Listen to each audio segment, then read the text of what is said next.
Oh, there's Ray. All right, well, we'll get started then. Sole source purchase of ticket printers from Passillon for use at the Casper Event Center. Mr. City Manager. Yes, sir. Thank you, Mr. Mayor, and good evening, everybody. The ticket printers at the event center is one of those items that we would like to ask for your consideration for a sole source purchase arrangement. I have Mr. Cortez on the line to walk us through some of the elements as to why that's a necessary purchase under this type of an environment. And so if I could, Mr. Mayor, turn a little time over to Mr. Cortez to walk us through that a little bit. Absolutely. Thank you. Mr. Cortez? Mr. Mayor, can you hear me okay? Yep, we got you. All right, so basically the printers that we currently have are 15 plus years old, and they're just at the end of their lifespan. We did have this money budgeted in a technology line for the event center for this fiscal year. However, we discovered in the process of getting quotes that Paciolan is a proprietary company. It's just like Ticketmaster is probably the most popular one you've heard of. We use Paciolan, and they have the printers that interface with the software that we use on a daily basis at the event center. And there's no way around it after we got with IT and said, hey, is there a third party? Is there anything else we can use to at least get our 3 quotes and figure out how best to proceed? And IT looked at it, and basically this is the only option that IT really says that we have without risk of having to go down the road. So with that, take any questions.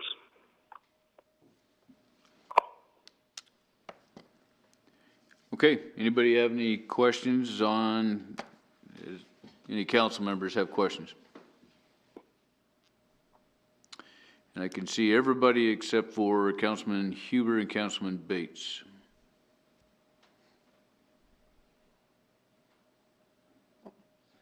Quick. That's because I'm hiding. No questions, no problem. Okay, thanks. Councilman Bates, go ahead.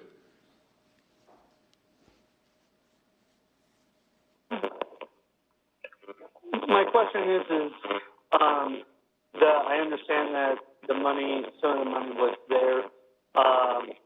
Is this a purchase that we should look at in our current state, or can we hold off on this a little bit longer to kind of see what things develop with the circumstances that we're in? Mr. Manager. Thank you, Mr. Mayor. Councilman Bates. Mr. Cortez, do you want to weigh in on that question? If you could hear it well. Yeah, sure. I think it was a little staticky on my end, but I did get the gist of it. Meaning, is it a good time to purchase something like this given probably the current economic environment? We do have 4 ticket printers that are working. So, I mean, I would take any direction from council if you would want us to curb it back from, say, 4 printers down to 1 or some variation thereof, or no printers, and we just address it when printers break down, and we'll just get by as best we can. So I would take any direction from council at this point.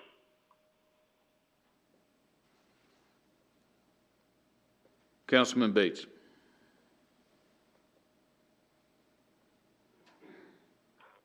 Well, that's what would be my recommendation is, as the printers go out, if we have the money budgeted right now, as the printers go out, let's replace it at that time. But if we can hold on to that money, I think that's the wisest decision in our current state. Okay, I think I understood what you said. And Councilman Bates, if you could, I don't know if you could switch out your microphone or something, but you are very staticky and we can barely make out what you're saying. What I gathered out of that is he's saying that it's a breakdown to replace them. It is. I think that's what he I said. think that's what I heard, Mr. Mayor. That would be correct, is just to replace them as they break down. Is that more clear? That's a little bit more clear. You're still staticky, but we can hear you, so. Do you mind if I ask Tim a question on that? Absolutely. Mr. Cortez, with regard to those printers, did I hear you correctly to say that you have 4 printers potentially that you would order? Or one? I don't think I quite followed, if you don't mind repeating yourself a little bit. No problem, Mr. Manager, Mr. Mayor. That is in fact correct. We have 4. This would cover, the sole source purchase would cover 4 printers. Okay. Mr. Mayor, if I could, maybe one of the suggestions I would offer then is buying one as kind of a spare to have on hand, and that way we'd be a little better positioned to replace them as they break down, but wouldn't be in sort of a emergency situation, if you will. Okay. Councilman Cathy? Yes, I had a question. Are we getting a better price by buying 4 of them, or will the price per printer stay the same if we buy them as one-offs? Do you mind if I have Tim? Mr. Mayor, Councilman, that is, because I asked the same thing, and they made it sound like the price was not better for 4. So if we wanted to get just one for now or some variation thereof, I think that would be just fine. Councilman Powell? Thank you, Mr. Court.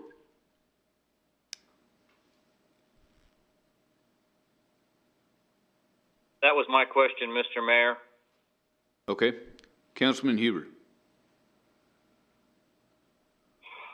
I didn't notice what the dollar cost was on this item. Could you tell me?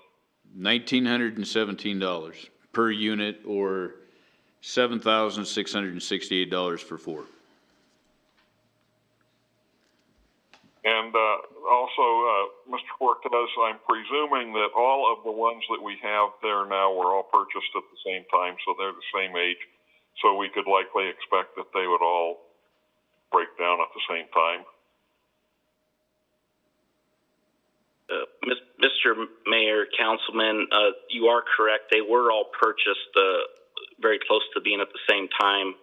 As far as when they break down, hopefully they wouldn't all go down at once, but, I guess we never know. Well, and I didn't mean for you to make that guess, but they're the same age. So, if they reach their lifespan, they're likely to all reach their lifespan at the same time. I'd say for that kind of money, the last thing we want is to have something like this break down right when we're having a big crush of people. I'd say let's go ahead and do it. Councilman Hopkins? Thank you, Mr. Mayor. Quite honestly, this is a revenue producer for us, and with the information we have now, our revenues are going to go down, and so anything we can do to make sure that we can increase our revenue, especially from our accounts that are make money accounts in the city and money, for a few $1,000, I think we ought to just go ahead and buy them all.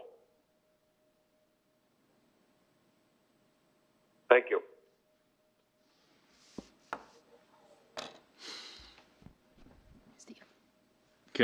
Vice Mayor Lutz?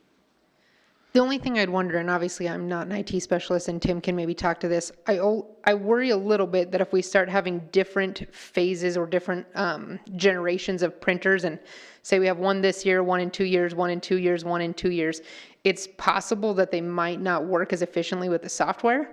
I don't really know what I'm talking about because I'm not really into IT, but I would imagine that with how fast technology changes, that having our fleet of printers, I guess you could say, being of all different possible iterations of that printer, that might cause problems. So I guess my argument would be 0 or 4.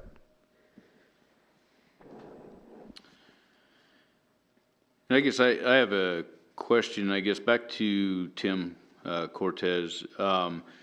The software that's being used now for the actual system itself, is that something that we're gonna have to look at upgrading at some point in time? And if we do, would it be more wise for us to look at a full new software at a later date, new software and printers? Or is this software and technology that will last for some time to come, and we'd be able to just buy the printers and move forward?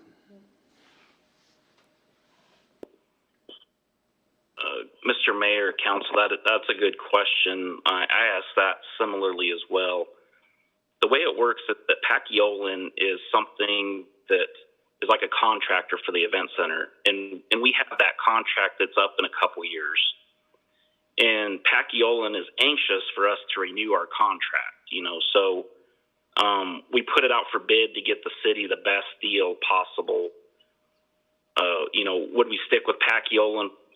Probably, but if another company came out and made us a better deal, it's possible we could switch company, meaning software packages. The question I had in relation that you might be thinking along those lines was, would the new printers work with whatever else we would maybe get in a different software package? And the answer was maybe, which is kind of where we're at now. Our printers have lasted so long because as we switched software companies over the years, we've continued to be able to use those printers. So hopefully I answered your question. Okay, so I think we have three options on the board. Buy none, buy 4, or buy 1 to get us by as a backup. So you're more than likely looking for direction on one of those three options. So I would kind of be along the lines of buying 1 in case 1 goes down. I'm kind of in line with what you were saying, Carter, with having 1 there, but I also understand what you're saying is we either buy none, but if they break down at the same time, we don't have anything to take its place. So I say we buy a minimum of 1. But I'm open to suggestions from the rest of the council if you want to see more than that purchased or not. But I think maybe a minimum of 1 definitely needs to be put into place. Any comments?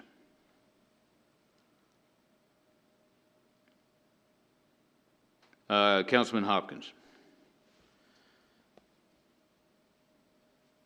I still say if you're going to buy printers, buy printers. It's not a matter of when they die, or not a matter of if they die. They will die. And we've got 2 years left on the contract with the same outfit. And if somebody wants to come in and make us a better deal, just say, look, guys, printers. So buying 1 doesn't help us much. I'm just saying buy them all. This is not a big deal. Councilman Huber? I agree with what Councilman Hopkins said.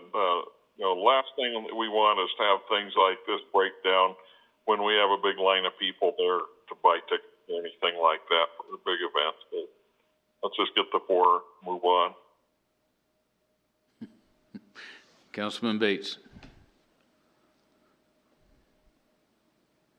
I still say then buy 1 and we'll replace them as we go, or when the economy changes, we will, then we can purchase the other 3 or whatever we need to do. But I think 1 is sufficient for right now. Councilman Cathy.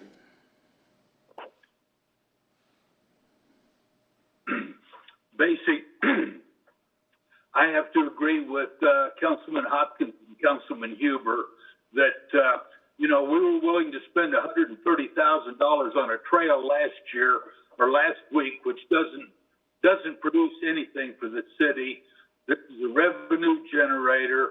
I believe Pacquiolin is also a part of Spectra, who has the contract to operate the event center. So I think all of this winds up continuing to be a package to help reduce cost, make things more efficient, and move forward.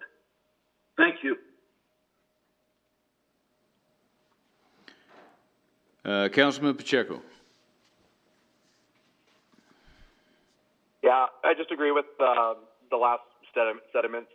I'm okay with buying the 4 right now. So just wanted to let my comment be known.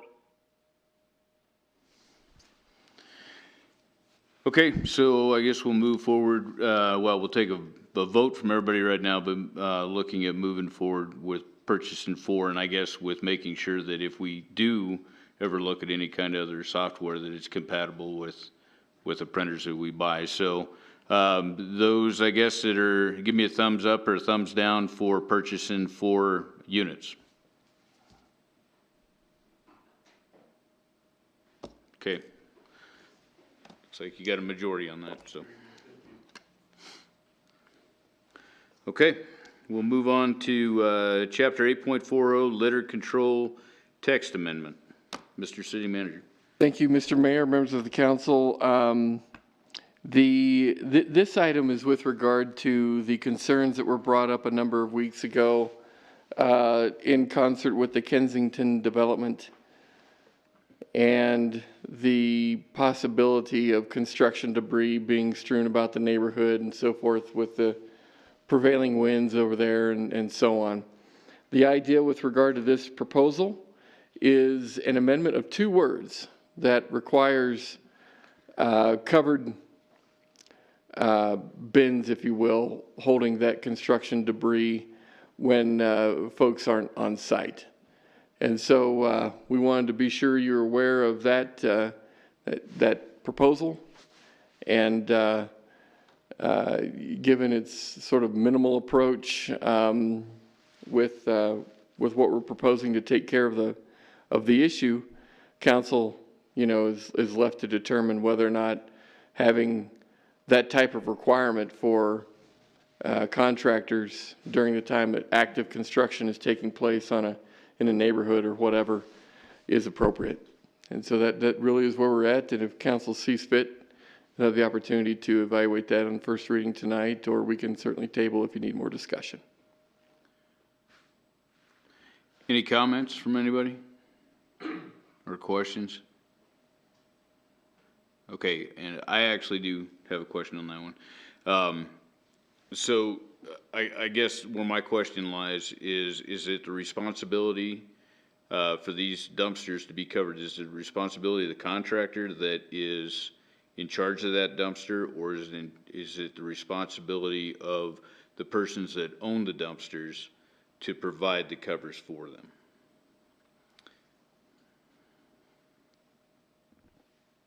Mr. Mayor, I think that's a really good question.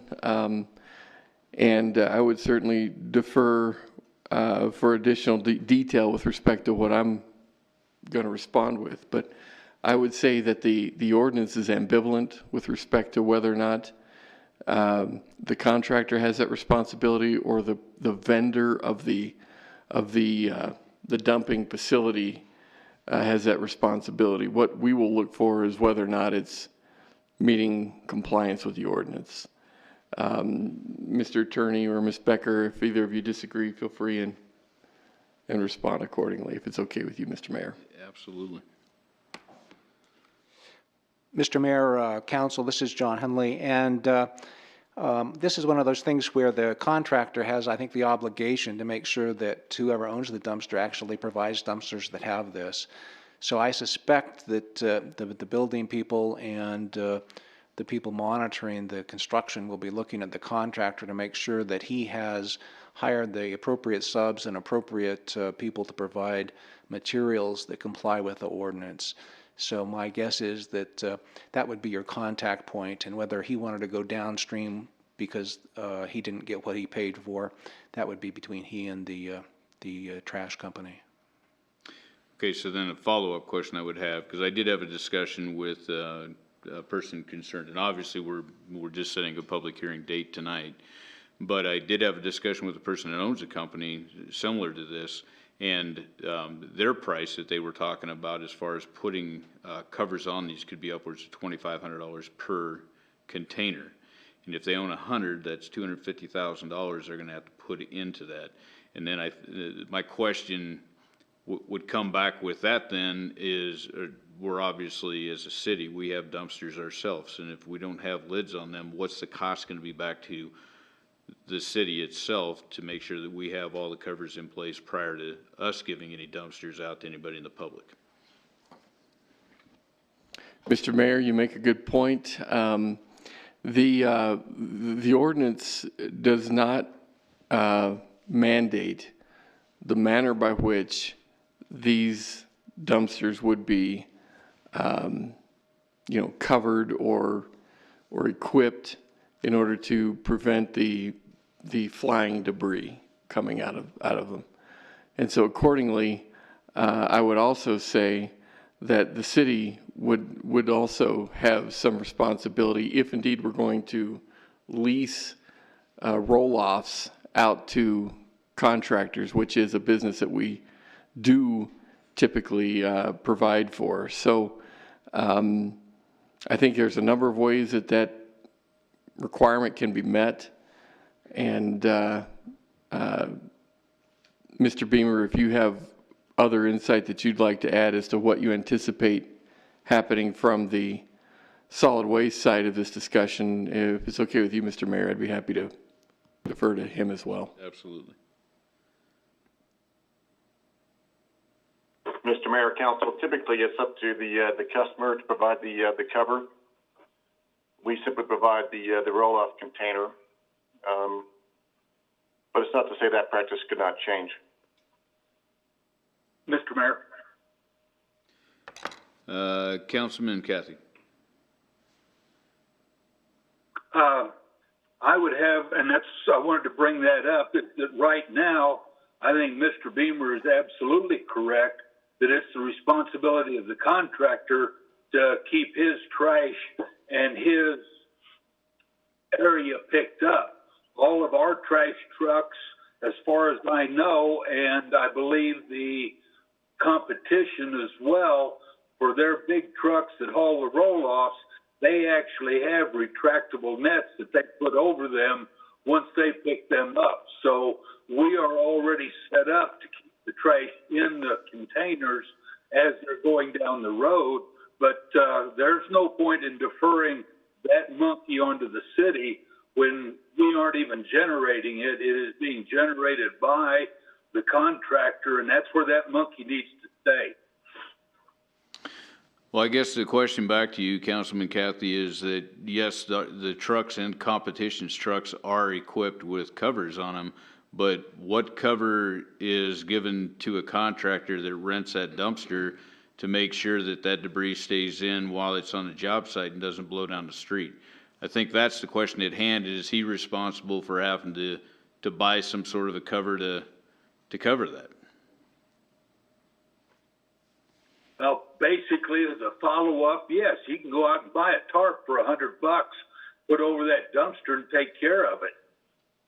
When you start putting them on the dumpsters themselves, they have to be able to be loaded, unloaded, travel down the road, everything else, where I can go out and literally put a tarp over it and be done with it. We have to do that out in the oil field. We either have completely enclosed that we rent, or we go ahead and have to put tarps over them. If we're flowing back a well, we have to cover a tank so that we don't allow liquid hydrocarbons to blow all over a location. It's never really has been the responsibility of the container provider to provide cover for them. And as you have already found out, it's $2,500 a container. Plus, when it's the responsibility of somebody else, that contractor's not going to care a bit about whether they tear it up, whether they flop it back, how they take care of it. Some ownership needs to come along with the contractor. Vice Mayor Lutz. That actually brings up a good point that I hadn't really thought of. I mean, obviously the purpose of, or what is being put into the dumpster, they might not have the risk of flying debris. I mean, if you're putting a bunch of, I don't know, bricks in there, then potentially speaking, you don't have the risk of flying debris because bricks aren't going to be picked up by the wind and flung out of your dumpster. And so I see Steve's point that it's really up to the contractor, because obviously if they're pouring a bunch of like wood shavings or something that's easily picked up by the wind and then, or plastic and moved about, then obviously it's their responsibility to cover it to prevent that flying debris. But there's really no need to put a lid on one that is having things like rocks put in it. Councilman Hopkins. Thank you, Mr. Mayor. I agree with Councilman Cathy and Councilman Lutz. The bottom line is, who is going to be putting this trash in the dumpster? They do not have a trash detail at 11 o'clock in the morning and 3 o'clock in the afternoon. People put trash in a dumpster when they have to empty trash. And therefore, if you want the original supplier of the dumpster to have something there that's going to make sure it's closed, the only way to do it is to put it on the back of the contractors.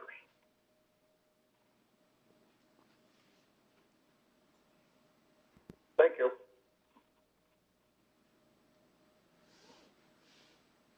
All right.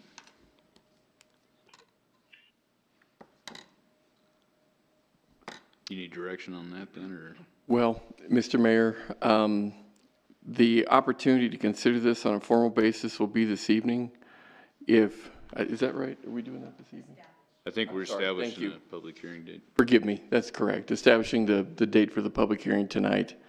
And again, if council would like to have more discussion in a work session format or at any point through the 3 reading process, if this passes tonight in terms of setting the public hearing, you have that availability to you as well. So a lot of opportunities to talk about this further if needed, and otherwise we'd be happy to take whatever direction you might have throughout the process. Okay, we will move on then, unless, Councilman Hubert, do you have another comment? No, I was just going to say let's get this on a public hearing, and I don't see where we need any more work session discussion on this. Let's just move forward with it. Okay. All right, follow-up for enforcement provisions related to COVID-19. Mr. City Manager. Thank you, Mr. Mayor, members of the council.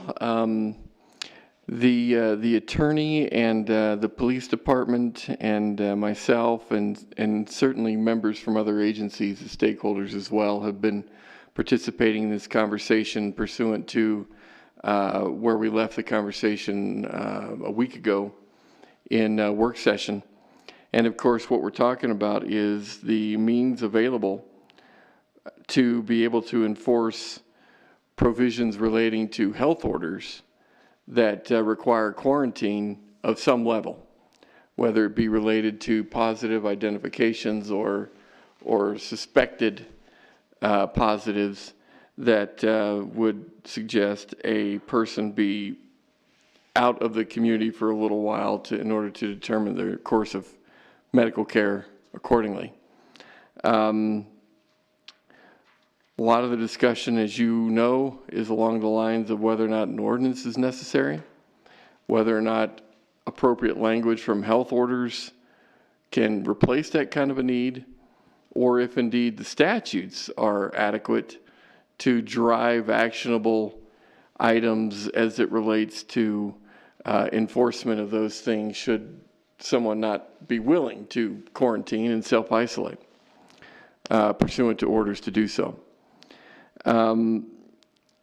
We did include some language in your information packets this weekend that would suggest that the language has evolved as it relates to orders being written that do allow for a more appropriate action to take place with respect to the enforcement, if you will, of orders. Mr. Henley has been very instrumental in working with the county and indirectly the state of Wyoming to try to get that language put together. And so if I could defer to Mr. Henley to walk us through some of that detail, I would appreciate it, Mr. Mayor. Mr. Henley? Thank you, Mayor. Thank you, Council. Thank you, Mr. Napier. There are 3 templates that were included in your information packet. These have all been drafted by the Wyoming Department of Health. I think a large part of this was due to the fact that they've been upgraded since the original one that I saw probably 2.5 weeks ago, which were pretty bare bones. And I talked with Eric Nelson, the county attorney, about this, and I think he was instrumental in kind of conveying some thoughts and concerns of his as well as mine to the Attorney General and to the Health Department, and they've responded, and I think they responded in a pretty darn timely fashion, and have tried to upgrade this to make sure that it would be enforceable and it has due process protections within it. In the 3 different orders that you see, there are 3 categories. The one, of course, is the easiest when you have a laboratory confirmed result of a communicable disease, and in this case, the COVID-19. And in that case, they talk about the public health isolation and quarantine order, basically stating that you should remain at your physical address unless there's some extraordinarily good reason that you'd be out, such as you're going to see a medical provider or something along those lines. Similarly, there are 2 other orders, and for these were the ones that I think that originally a number of us were concerned about, were when there is not a confirmed test, because that's pretty easy to say, oh, well, constitutionally we have the right, we have enough cause to have you set aside until this thing's blown over and until we've determined whether you're going to not be contagious or not. But the other 2 would be if you've been exposed to COVID-19, say that you have been cohabitating with someone who has the disease, and they've had that disease for a period of time, and you cohabitated with them during the period of time that they would have been shedding that disease, but before you can be tested, we don't want you out going to the grocery store or to Home Depot or wherever, and so we would then, and the state and the health department has agreed that it would be appropriate then to issue another quarantine order in that regard. And similarly, and the third one is very similar to the second. Both have a provision in there where you have to insert a narrative, and that means it has to be individualized. It just can't be an order en masse, because that would be restrictive pursuant to statute, and it has to show then the connection, the causal connection, why people think that, and that has to be reasonable. It just can't be a stretch. It can't be an assumption. They actually have to document, well, you lived with Joe Blow for these 3 weeks, and Joe Blow during those 3 weeks was contagious, and therefore you are likely contagious because this disease is so infectious, and therefore we need to have you quarantined for 3 days or 5 days until we can get you tested, that type of thing. Similarly, if you were a patient up at WBI or some other institution that seemed to have some patients or employees that may have suffered from this unfortunate disease. Quarantine in the state statutes means basically the physical separation and confinement of an individual or group of individuals that it has been, may have been exposed to, or is reasonably believed to be infected with a contagious or possibly contagious disease from non-quarantined individuals to prevent or limit transmission of the disease to those non-quarantined individuals. So in that regard, again, this is a preventive measure. When you think about the deadly aspect of this particular virus, that with respect to certain people, it may cause huge medical bills, could be a long time on a ventilator, which would be pretty horrendous, I think, for anybody, and or could cause death. And so in that regard, I think the state health department's tried to step up and think about this, and they've made them available, I think, to various people for their review and consideration, and I know that the County Attorney Association's been involved with this as well. We understand that the local district attorney here will consider prosecuting these. Of course, it's always fact-based, and I think Eric Nelson, too, believes that these are enforceable, again, depending upon the factual basis, which is, of course, an important consideration for civil liberty concerns. In saying that, I would point out, too, that this isn't the only potential downside that individuals would have who would violate these type of orders and put people at risk of serious injury, death, financial difficulty because of medical bills that may or may not be covered. In that regard, the statute's pretty blunt. They talk about civil liability. So if you think that you have to worry about some type of simply a criminal violation, a fine of, $100 or $1,000 or, possibly 10 days in jail, most of which would be suspended, that's the least of your problems in a lot of ways. I mean, in addition to the fact that if you killed somebody, you'd have to feel pretty horrid about that. But civil liability here, in addition to the penalties prescribed in the statute, individuals violating these provisions shall be liable in a civil action in damages to any persons who may from that cause become infected with such contagious disease. Such damages shall also be assessed to include, in addition to other damages, all expenses incurred by reason of such sickness, loss of time, burial expenses, and they may be maintained not only by the individual, of course, who was injured, but by their personal representative of a deceased person. So these are serious things, and I hope folks will take these things seriously. I don't think that anyone in law enforcement particularly wants to enforce these, would like to think that they wouldn't have to enforce them, but apparently there are some people out there who would flaunt these orders and flaunt their condition or potential condition in a fashion that really could endanger any number of other human beings in our community.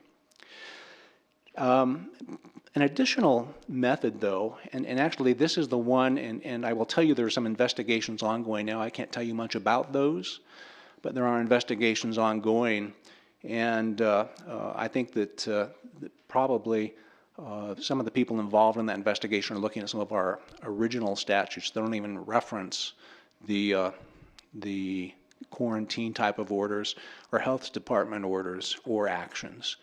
But basically, they're looking at statutes where people would go out and injure some people in a reckless manner, potentially killing them in a reckless manner.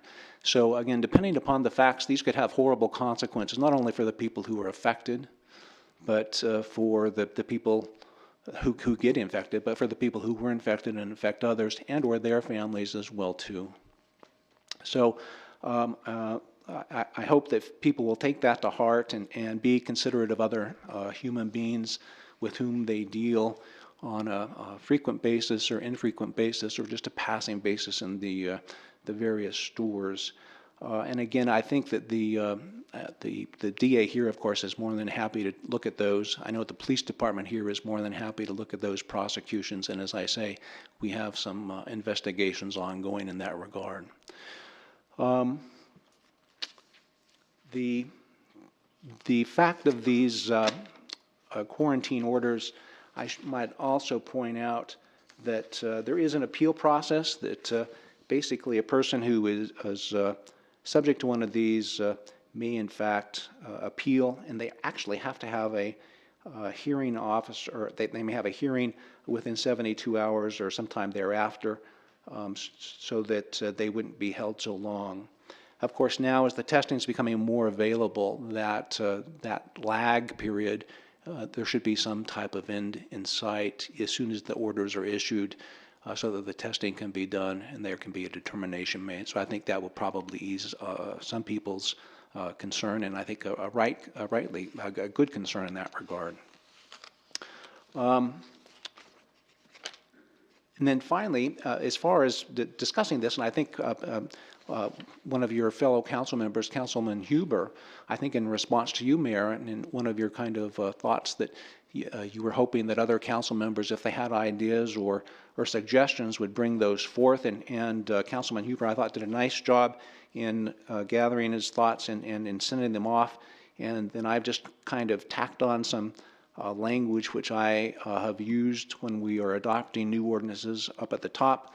And then below the now therefore is language that's been suggested by Councilman Huber. And this isn't something that I think that he was anticipating would be considered tonight or anything of that nature, but something, again, this was to be a discussion as I understood it, and I think as Councilman Huber understood it. So this would be, again, an option if you want to discuss these various methodologies by which the city should be responding. And hopefully, given the background tonight, and as well as a lot of the things that I know that a number of you have heard in participating in the conference calls from the County Health Board, and in listening to Dr. Dow and the press briefings, that we all probably know more about this than we would have ever thought we would at this juncture. So with that, Mr. Mayor and Council, if you have any other questions, I'll be happy to try to answer those as best I can, or if you want to just kind of go into your discussion with respect to the various options that we have out there, that would be fantastic too.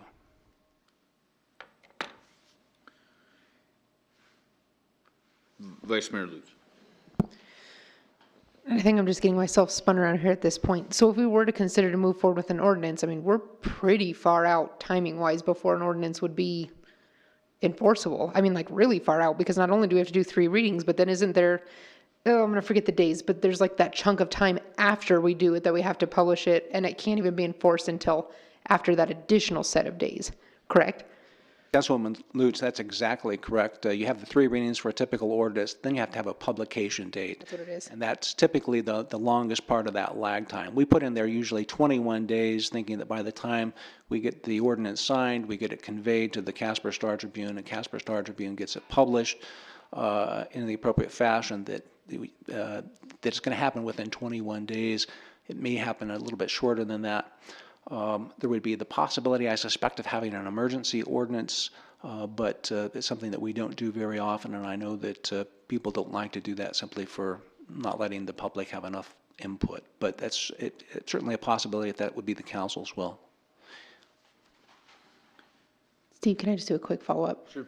So do we think, because I really like the wording of these notices or orders or whatever you call them, I think it's actually perfect for what we've kind of been talking about and what we want to accomplish. So do we feel like these documents would cover as far as having that, I hate this word, like enforceability as far as individuals for like isolation and quarantining, and if they're potentially positive and things like that?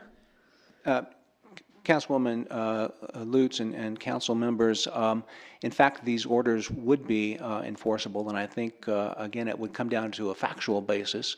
And there's a certain amount of discretion, of course, which people use. If you, the orders generally contemplate that you'll remain in your house or on your property for the most part, but if you were throwing frisbee with your dog and you had to go across into a neighbor's yard or something, I don't see that's going to be a problem. And people are going to use their I think, good common sense in enforcing these. The police department, again, doesn't want to get involved with this if they don't need to be. I think it's really more a matter of public safety, that if people are out flaunting it, if they're exposing people that may either themselves be vulnerable, or they're going to go home and expose it to other members of their household or relatives, and they would be vulnerable, that's when you have to start considering it, because you just never know where that vector is going to start turning and twisting.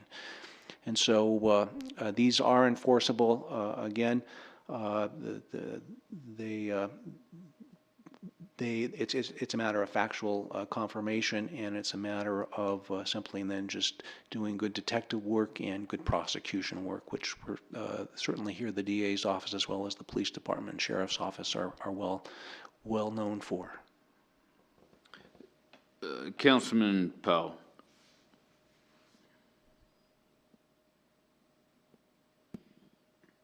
Thank you, Your Honor.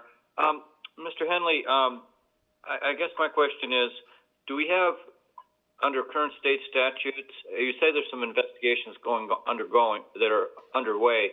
That wouldn't be the case unless there was a potential criminal violation, which I assume is referencing some kind of state statute, whether it be reckless endangerment or something along those lines. If someone was deliberately infecting other people and knowingly, is there current state statutes that will allow prosecution for that behavior? Councilman Powell, council members, there are indeed current state statutes that would permit prosecution for that. You can have everything from a manslaughter type of charge to, and I think Councilman Powell, you're exactly right, a reckless endangerment type of charge. So again, these are serious matters, and they're serious matters because they can cause serious injury. They can cause death to another human being.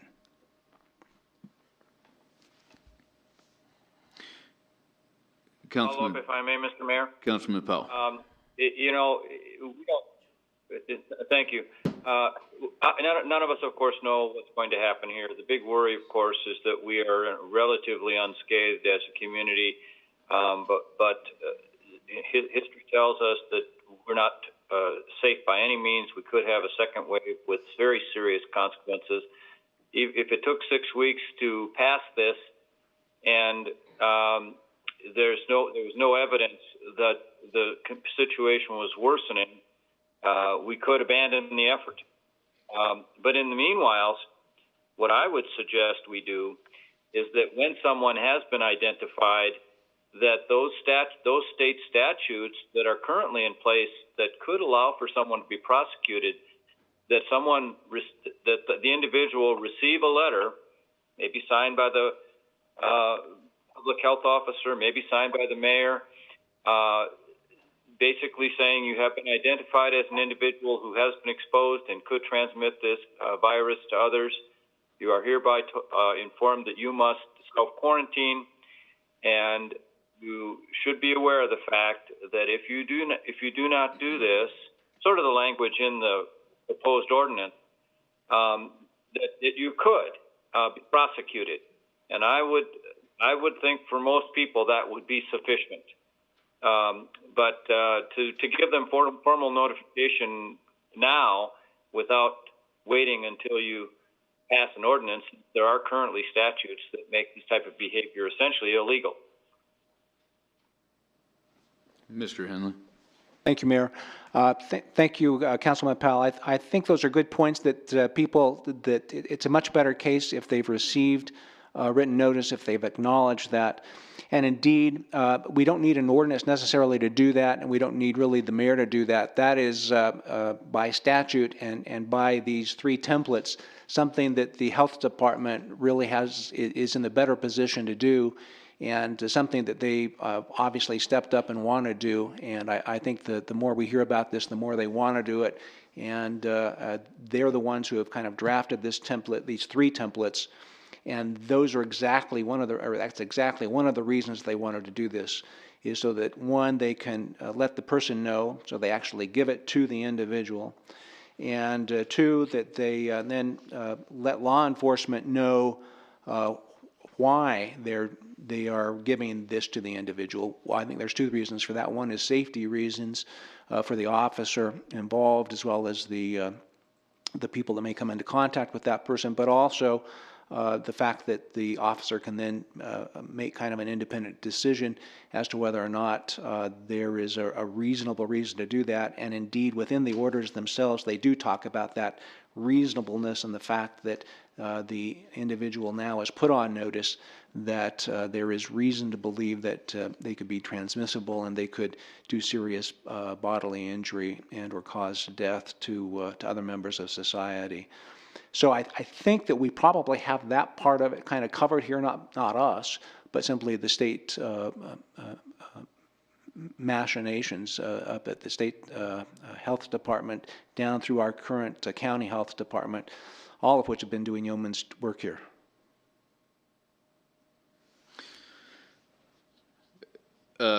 Councilman Powell. Mr. Mayor, one more follow-up, if I may. I'm sorry.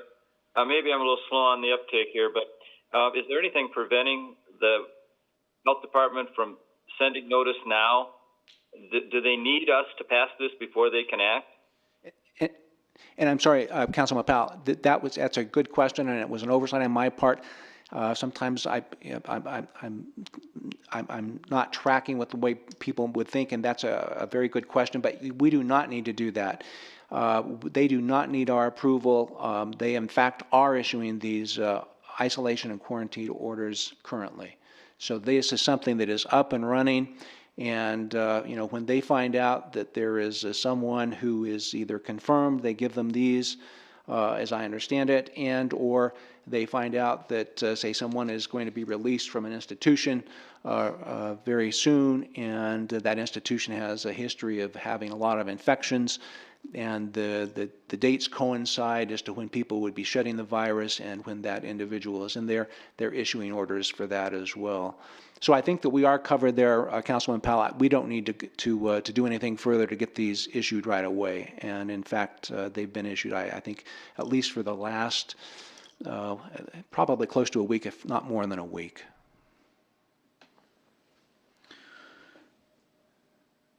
Mr. City Manager, you had a comment? Just a real quick one, Mr. Mayor.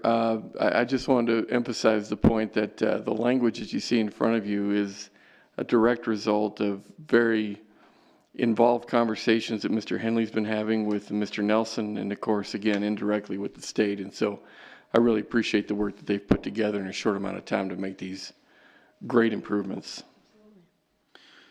Mr. Henley, I have a question, and just to clarify, so I'll just give you the scenario and you can tell me yes or no, or answer it the way you want. But so we have somebody that comes out of an institution, say they've been exposed, or they have been exposed to COVID-19, and we put them into a facility where they are given orders by the county attorney that they are to quarantine, and we put them in quarantine, and then they decide that they don't want to be there.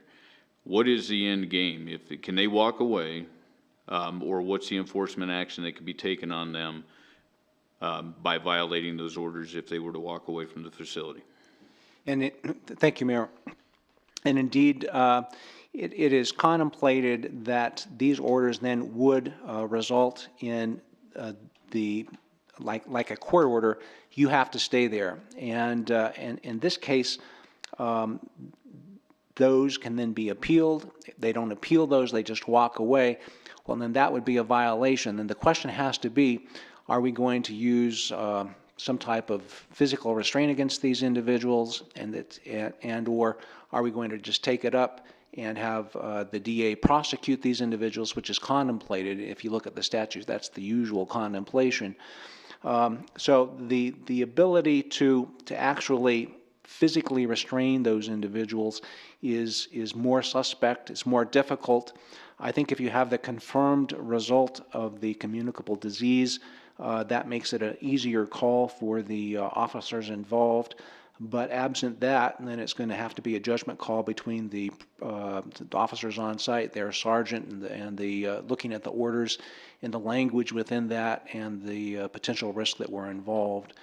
And I think that there have been some of those instances where people have walked away, and there's been a decision made that we're not going to use physical restraints against those people. If you have the physical restraints, we have a bit of a problem there, frankly, in that we don't have a good detention facility that we want to have this population go to. And I think the jail is kind of reluctant to have them come into the jail too, because we've seen horrible cases around the nation where jails and prisons have had tremendous outbreaks of this. So I know at one point we were looking at some alternatives to that, and I believe that the police department is even now looking at an alternative or two to that, again, as a possible persuasive measure, even if not a forceful measure, so that those type of people maybe could be sent off to some other less harsh environment, and maybe they would stick it out until those test results came back. So I'm going to follow up to that real quick, and I appreciate all the work that everybody has put into this, and I appreciate the work that you definitely have put into this. but we come back full circle to where I was last week, that the same thing can happen today that happened last week, and exactly what I was asking to have input by everybody to see if we can't figure it out. And the fact of the matter is, if somebody wants to walk away that's been exposed, we don't know whether they are testing positive or not, but they've been exposed and they're on orders. If they want to walk away, there's really no enforcement action that can be taken at this time. If they want to leave, we're not going to put hands on them at this point in time and detain them, is what I'm hearing. And if that's the case and these people walk away and they are sick, then we got them back out in the community and potentially spreading the virus. So, I mean, correct me if I'm misspeaking here, but Thank you, Mayor. And I think you are speaking correctly, and that has happened, and it's happened since we last met. I think the alternative to that, and I hate to go too far out on a limb here because it's not my purview, as you know, that this is a district attorney call, but the alternative to that, of course, is then to call a judge up and get a warrant and get something out right away. And and judges are, I think, pretty amenable. They used to be pretty amenable. Now I'm not sure where they are because everything is locked up. But they would be amenable to taking calls. And if there were, I think, a serious situation, I would believe that probably the police department may look at that as an alternative to get somebody on the horn, and then that person over at the DA's office could get the judge on the horn, and we get an affidavit sworn out and approved pretty darn fast, and just kind of keep those folks in mind, and somebody kind of track them down as they're walking away, and somebody else gets that warrant, and then we get them. Then of course we're back to that other question: where are we going to put them? exactly. Now we're back to where you're going to detain them at or put them at, because we definitely don't want them, and the sheriff's made it quite clear that he doesn't want potentially exposed or sick people brought into his facility, because then you have a complete population that ends up getting sick up there. It's a conundrum. It is, and it has been. Councilman Huber. Yeah, Mr. Mayor, I think there's a couple of points here that we need to think about. One is that in addition to addressing the current problem and the current emergency situation that we have an obligation to try to make certain that our statutes, our ordinances are all in the best shape that they can be for the long term. There is absolutely no question that examining these the state statutes and our city ordinances for what we have to respond to this kind of a situation, I have seen that they are woefully inadequate. They are, to say the least, obscure, difficult to wade through and interpret, and they're ambiguous in many ways and cumbersome at best. The other thing is that the problem of that you keep raising, Mr. Mayor, about, well, what do you do if someone chooses not to comply with one of these orders when there's been a quarantine order issued? I don't know if all of you had a chance to see the material that Mr. Henley emailed out at about 4 o'clock this afternoon. The nice thing about this proposed ordinance is that it addresses that. It says, in the event that a police officer has probable cause to believe that a person has failed or refused to comply with an isolation or quarantine directive, then that peace officer is directed to deliver the non-compliant person to the Natrona County Health Department to be isolated or quarantined as the health department may deem appropriate. And then only if the person then walks away from that, then there's a potential criminal sanction. And so I think that this proposed ordinance very nicely addresses those kind of problems and guards requires that the people be on notice and guards their civil liberties in that respect. I would like to see us move forward with consideration of this proposal. And I think that not only important that we try to clean up these ambiguities in the laws in response to the current situation that we're looking at, but also long-term down the road. This is not going to be the last time ever in the history of man that there's going to be this kind of a problem.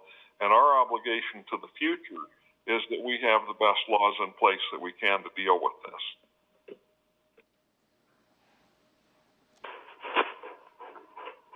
Councilman Hopkins? Thank you, Mr. Mayor. I concur with what Councilman Huber said. I think we're headed in the right direction. But the bottom line is we need some way to notify people via registered letter, the health department, and then put not crime tape, but quarantine tape. This is the way it was done in the Spanish flu. You quarantined the house for a lot more things than the Spanish flu, and we need to do this. I realize we're taking civil liberties away from people, but the bottom line is that it really is. And I responded to an email today. I hadn't been responding to most of them, but it was one of those things they put out the logic that we're in a situation that we've got to deal with it now. If we make the wrong decision in terms of when we start putting everybody back to work or allow everybody to open up 100%, we end up starting over ground zero. And therefore, thing that we tried to gain in the last 30 days, plus or minus, is all lost. You literally are starting over again. So I think we need to, and I know it, those of us who are a little to the right of center, but we need to take some liberties away from people if it's required to control virus. Should we do it? Consequences are huge. Thank you.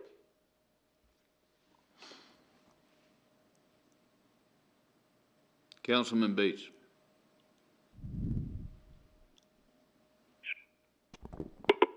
Thank you, Mayor. Are you able to hear me okay? Yeah, better. Okay. I disagree with taking any liberties away from anybody. I'm sorry, I'm just one of those. I believe in the freedom. I understand the issue that we have. I think the templates does enough for us. It gets out the notification of what could happen. The fact that the state statute says that they lawfully break their quarantine, that they are subjected to that. I don't think we need an ordinance. I think the state health officials have done what is needed. I think it's our job as council to push the templates, the health department's templates, and educate people and let them know that they go and get somebody sick, they can be subjected by law regarding it, and if something happens more to that person, they have to account for that through the court system. So they have already set that up as it was spoken. They can do it anyways without us even saying yea or nay to this. So for us to put in an ordinance in place, I don't think we need to, and I do not believe we need to take anybody's civil liberties away. That's my personal opinion, and that's how I feel.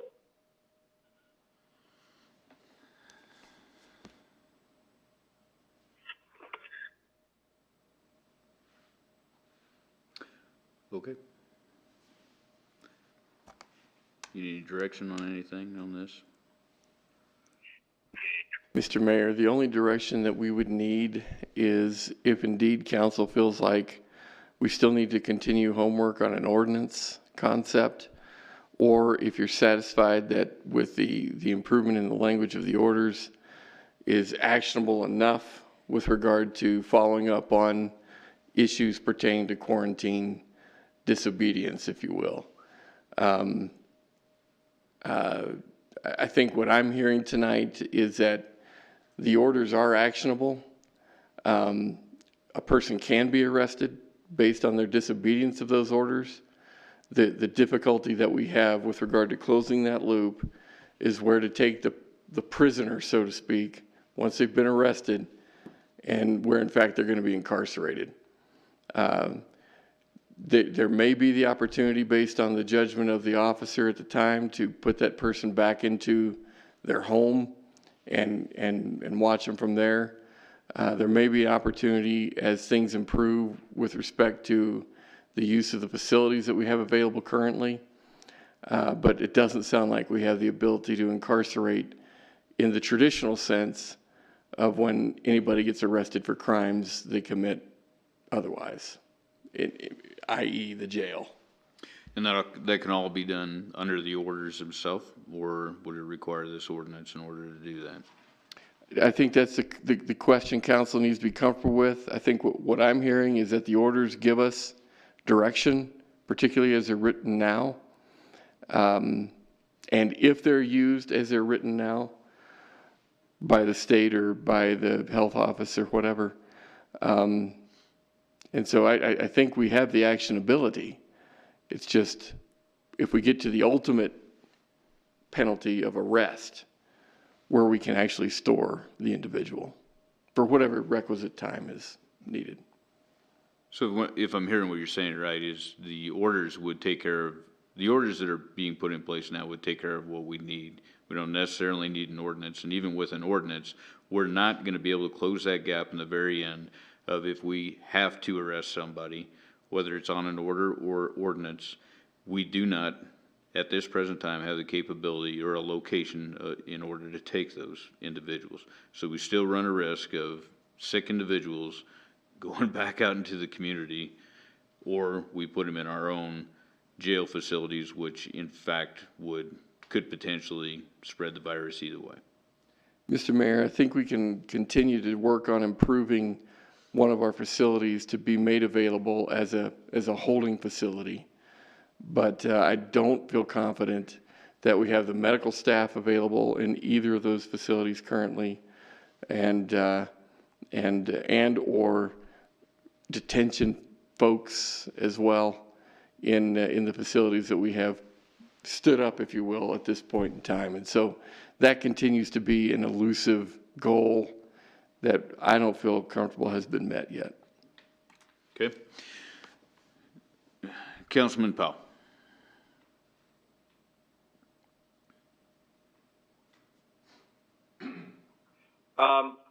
Question, Mr. Henley or Mr. Napier. If an individual is charged under this state statute, is that a confidential matter, or is is the fact that they have been charged something that is now available to the public?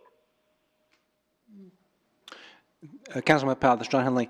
Thank you for the question, and it is not confidential. Once it is charged, it would be a matter of public record, and it seems a little bit odd because typically you are not divulging public health information pursuant to a HIPAA, but this is not a treater or a matter of treatment, and so I suspect that it would not be problematic with respect to the HIPAA law, in that this is actually a violation of another law where you're putting someone's public health into to danger.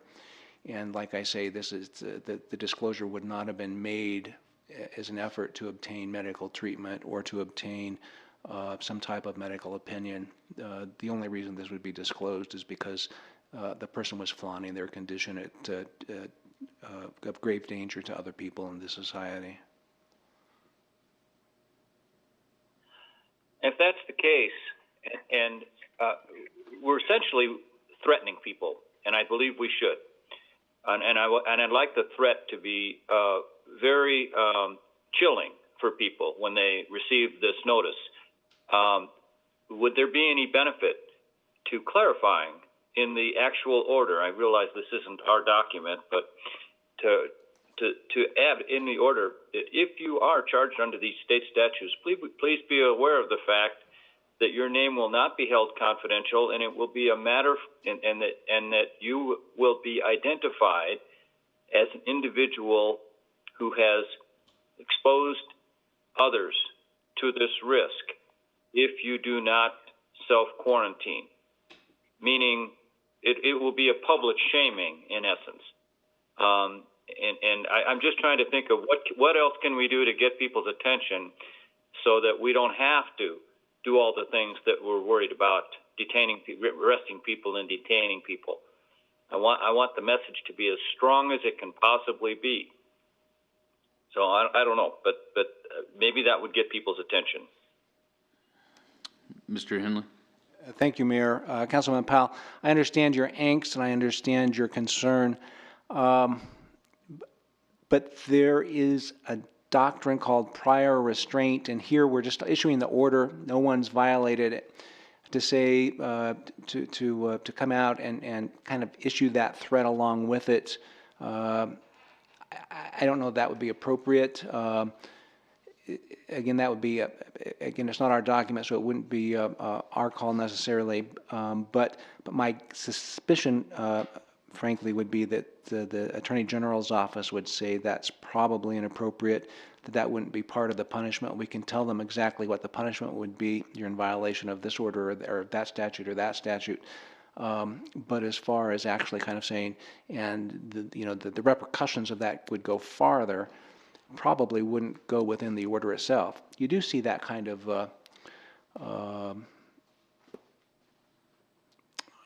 additional consequence if you look at some of the drunk driving billboards around or some of the posters that have been posted. So I understand, and I think your rationale is consistent with that, but to have it within the order itself, I suspect that probably wouldn't pass the AG's it wouldn't pass the AG's thought process as far as what should be included in a legal order. Okay, thank you. Councilman Hopkins? Thank you, Mr. Mayor.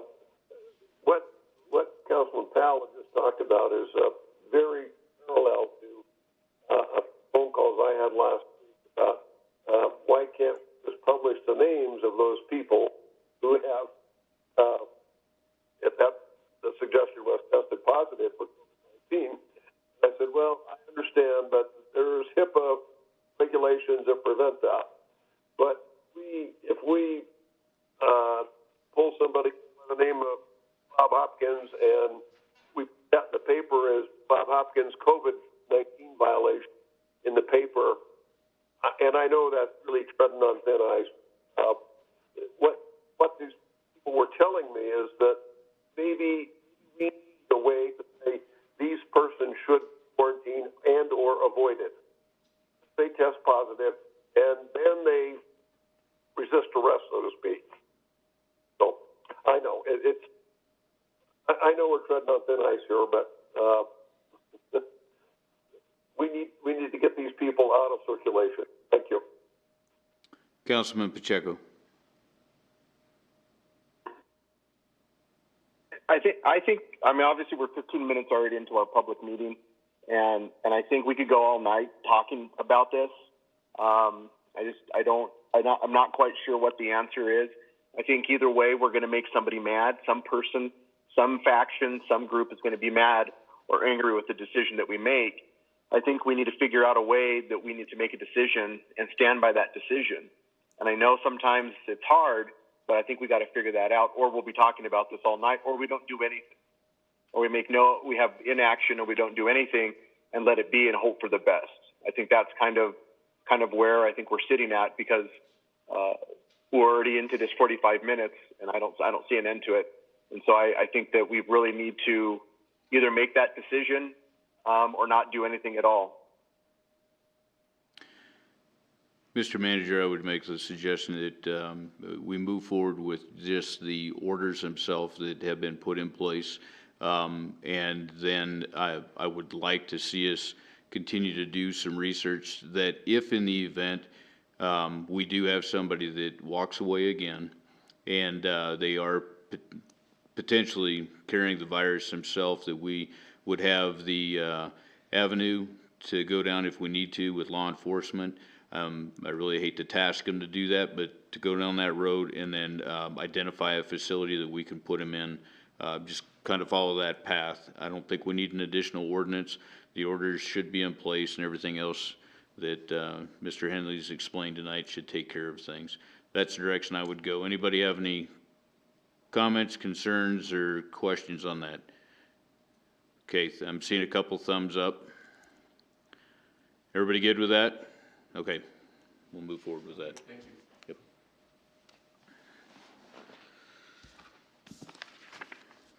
Okay, the last item I had was agenda review. Is there anything, Mr. City Manager, we need to talk about before starting? Okay. Are we good to start, or does anybody need a second? Okay.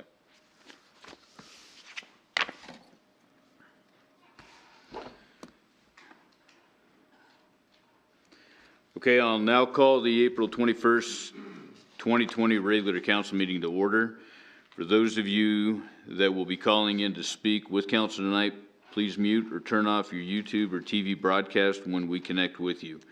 It is hard to hear callers over the sound, and there is a delay in both of these systems. Please call the roll. Councilmember Kathy. Here. Councilmember Powell.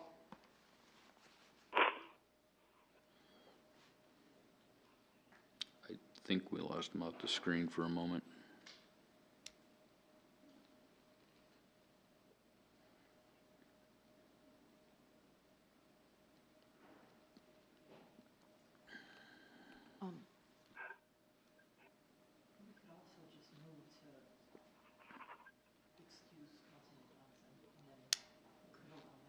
Oh, and vote on that? Okay. Well, it looks like everybody's present with the exception of Councilman Johnson, so do I have somebody that would move to excuse Councilman Johnson? So moved. Moved by Vice Mayor Lutz, second by Councilman Hopkins.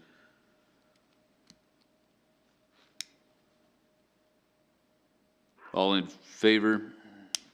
Give me a thumbs up. Aye. Aye, okay. Mr. Mayor, may I interrupt for just a moment? I'm having trouble with my computer, so I'm going to leave the meeting and log on with my other computer. Okay. You want me to hold on until he gets back on? Okay, we'll go ahead and move forward. So with Councilmember Johnson has been excused, the chair would entertain a motion to, by minute action, excuse the absent of, we've already done that, so please, all right. Council meetings are televised and can be viewed on cable channel 192. Council meetings are also streamed live on YouTube, and links to previous meetings are available on our webpage. Public comments will be taken by telephone during the appropriate parts of the meeting. The chair would entertain a motion to approve by minute action the minutes of the April 7th, 2020 regular council meeting as published in the Casper Star Tribune on April 13th, 2020. So moved. Moved by Councilman Pacheco, second by Councilman Hopkins. Any amendments? Please call the roll and record the vote. Councilmember Kathy. Aye. Councilmember Bates. Aye. Councilmember Pacheco. Aye. Councilman Huber. Aye. Councilman Johnson. Oh, pardon me. Councilman Hopkins. Aye. Vice Mayor Lutz. Aye. Mayor Friel. Aye. And do we have Councilman Powell back? Yes. Oh, Councilman Powell, your vote, please.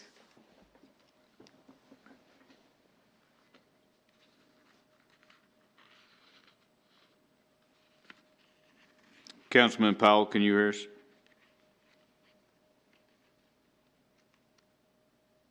Okay, you gave a thumbs up. With all members voting aye, motion passed. The chair would entertain a motion to approve by minute action the minutes of the April 7th, 2020 executive session.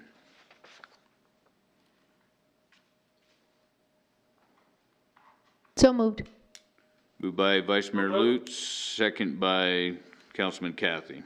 Any amendments? Please call the roll and record the vote. Councilman Cathy. Aye. Councilman Powell.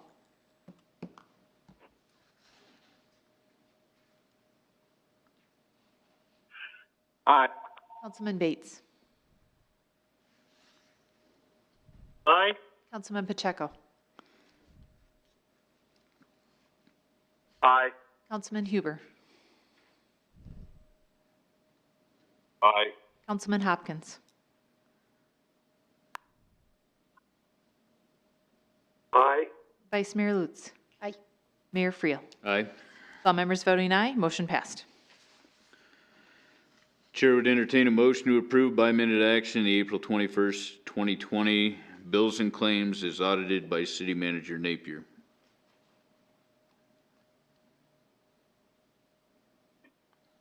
So moved. Okay, moved by Councilman Powell, second by Councilman Cathy. Any abstentions? Please call the roll and record the vote. I did not second that. What's that? I said I did not second that. Who seconded I that? think Powell and Bates both, Pacheco and Bates both said the same thing at the same time. All right, I'm going off of, I'll tell you what, if we can get a thumbs up then to help out, because I see the mics keep going on and off, and so that's what I'm trying to go off of here. So who seconded it? Was it Councilman Pacheco or Councilman Bates?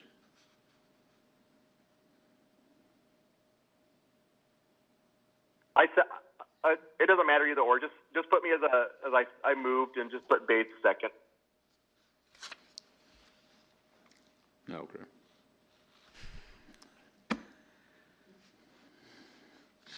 Okay, so on to the vote. to the Councilman vote. Cathy. Aye. Councilman Powell. Councilman Bates. Councilman Pacheco. Councilman Huber. Aye. Aye. Councilman Hopkins.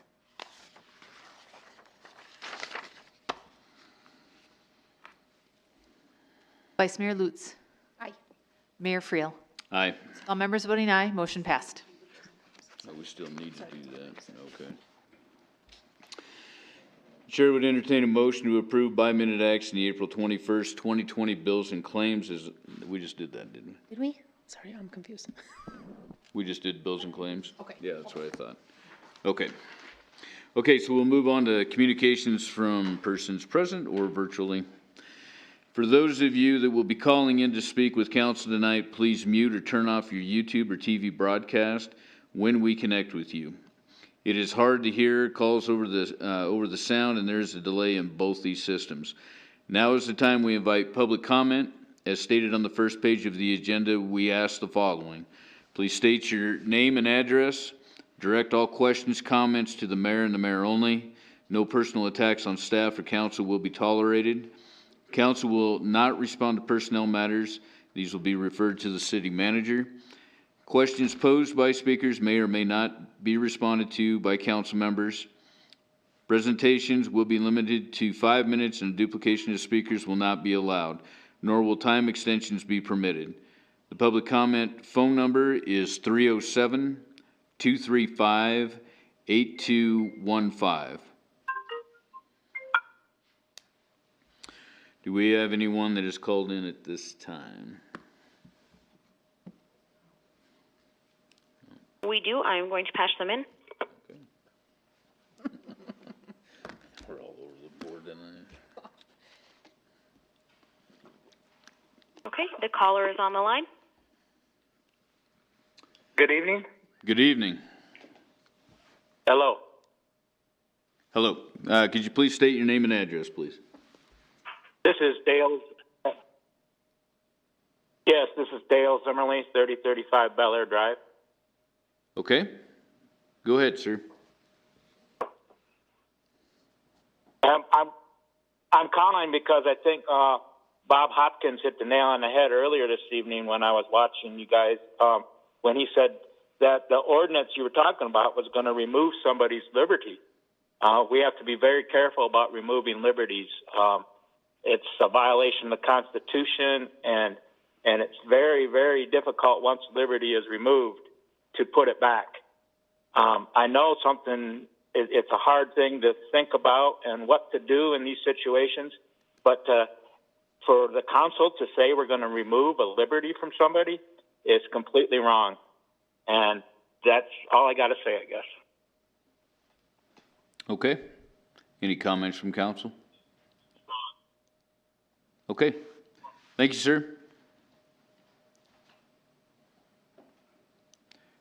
Do we have any other callers?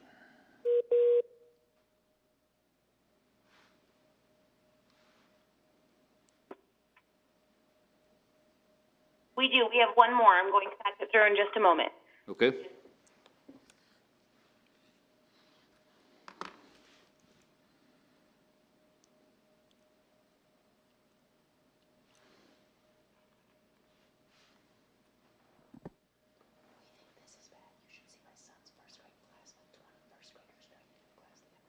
I'll bet.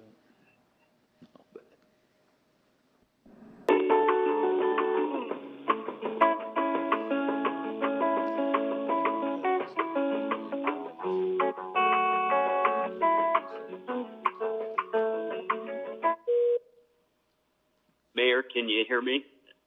Yes, sir.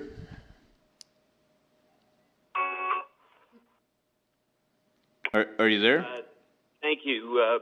Pat Sweeney, 951 North Kimball. Yes, can you hear me? Yep, we have you. Go ahead, Mr. Sweeney. Mr. Mayor. Okay. Pat Sweeney, 951 North Kimball. I just wanted, during this portion, to speak in favor of under 9 resolutions, A, consent agenda item 13 on the authorization of the sale of the transit van to the rescue mission. I think that's a very wise move in these times, and a good use of the city's resources, and I think it'll uncongest the transfer station downtown, and I would just encourage you to continue in that manner. I might also suggest that council might consider. I've had to do a number of these calls recently. Zoom, I know it costs to initiate that, but I've been on some Zoom calls or Google calls up to 300 and 400 people, and it seemed to work quite well for the management council versus YouTube. So, but that's totally up to you guys. But I appreciate the time. Thank you, Mr. Mayor. Thank you.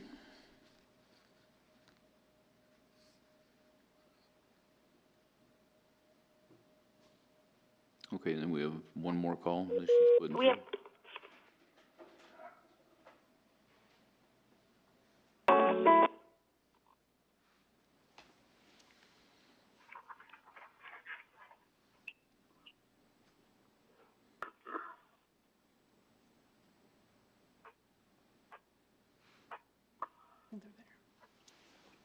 Okay, your caller is on the line. Okay, good evening. Could you give us your name and address, please?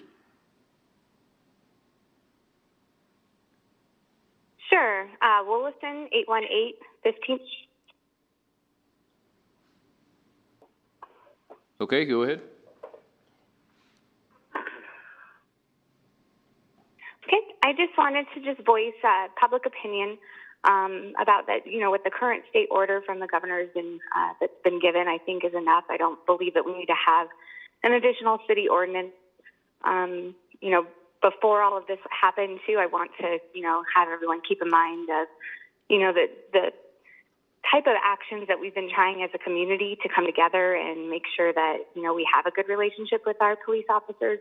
I don't think this would help do that. So I just wanted to, again, keep that, you know, have everyone keep that in mind. And again, you know, it's a violation of constitutional rights that we need to keep in mind, and HIPAA violations as well. So just wanted to give my public opinion on that.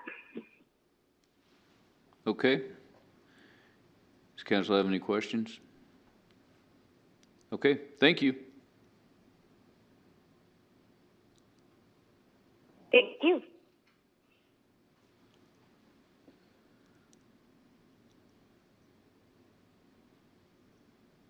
There are no more calls at this time. Okay, thank you.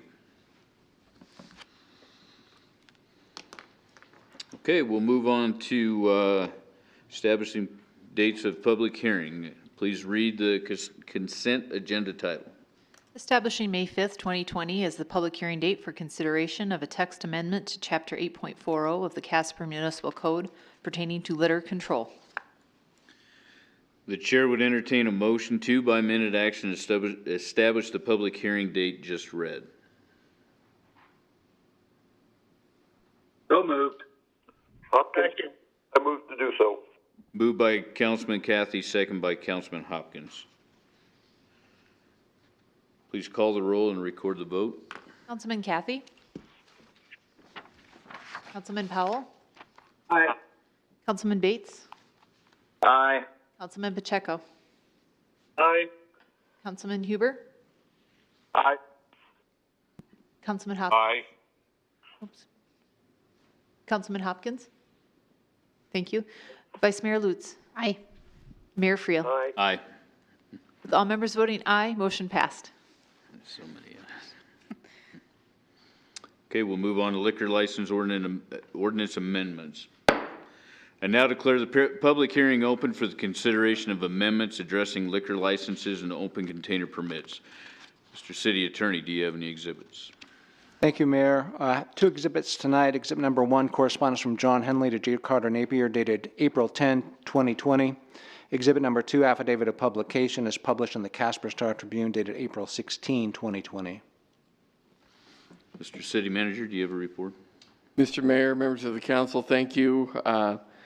This ordinance is, the changes being suggested, I should say, with regard to liquor license code and a number of the things that council's been discussing in the form of ideas and ways to approach the management of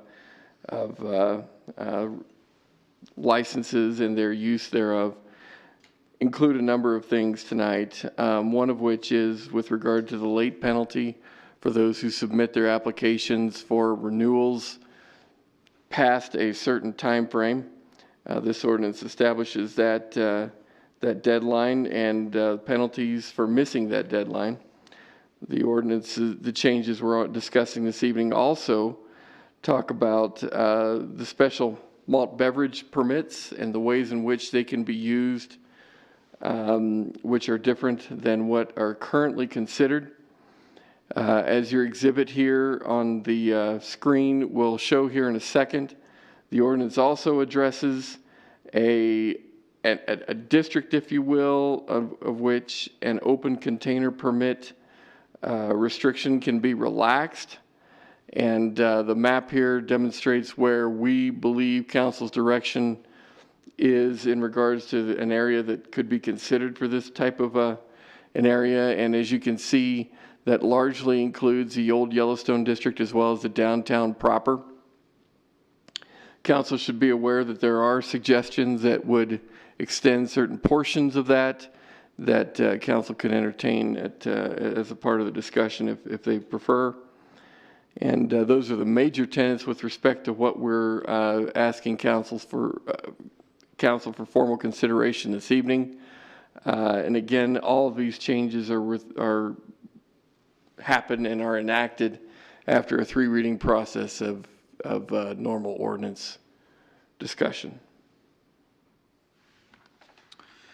Thank you. Council will now listen to public comment. Public hearing comments are limited to 5 minutes and no duplication of speakers will be allowed. The public comment phone number is 307-235-8215.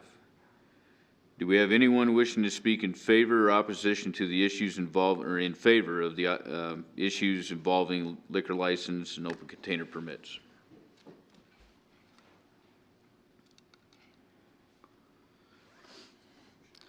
Yeah, and I guess it's in favor or opposition too, and it looks like we have at least 2 that want to talk tonight.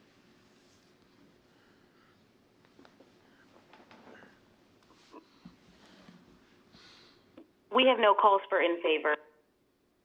Okay, so we can move to opposition. Makes it easy. Okay.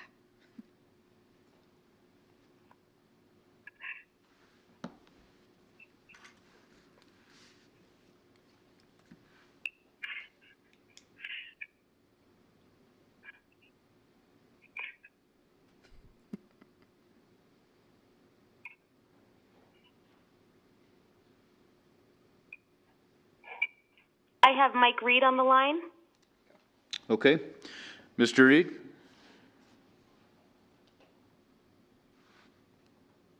Good evening, Your Honor, member of the council. This is Michael Reed. I reside at 1615 Luker Drive here in Casper. I'm speaking with you this evening as a part owner of Tin Shack LLC, retail liquor license number 1 here in Casper.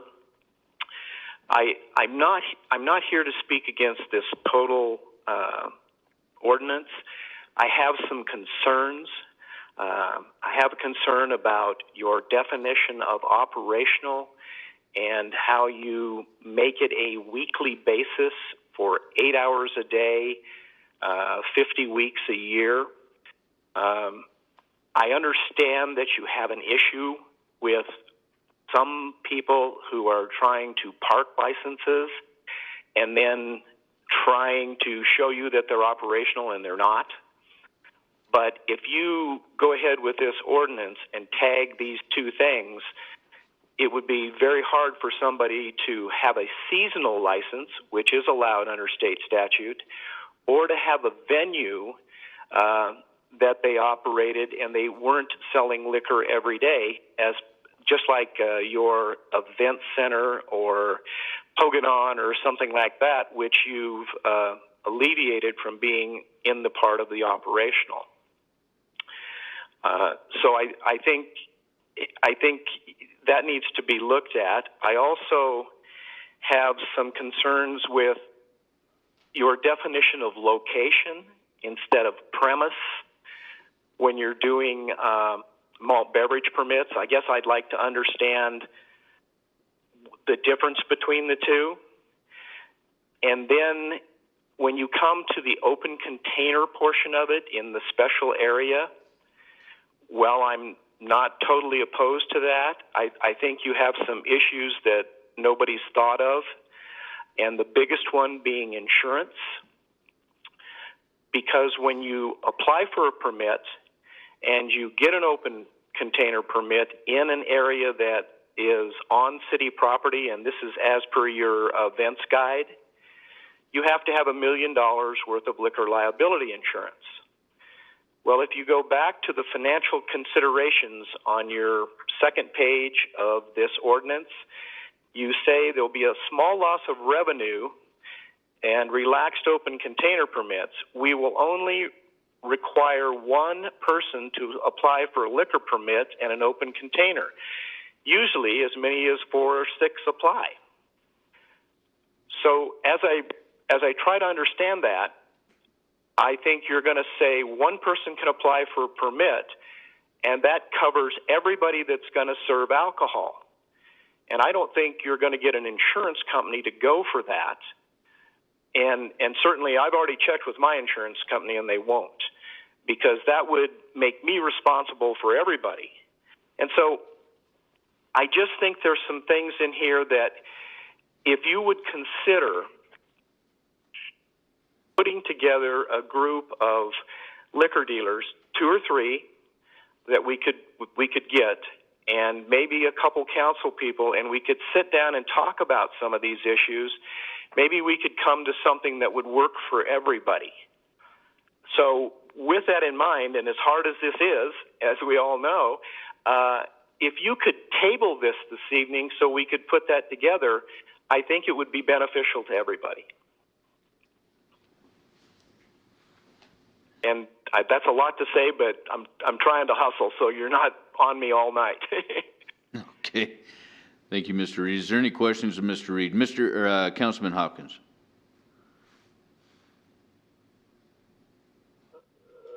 Thank you, Mayor. I do have some questions.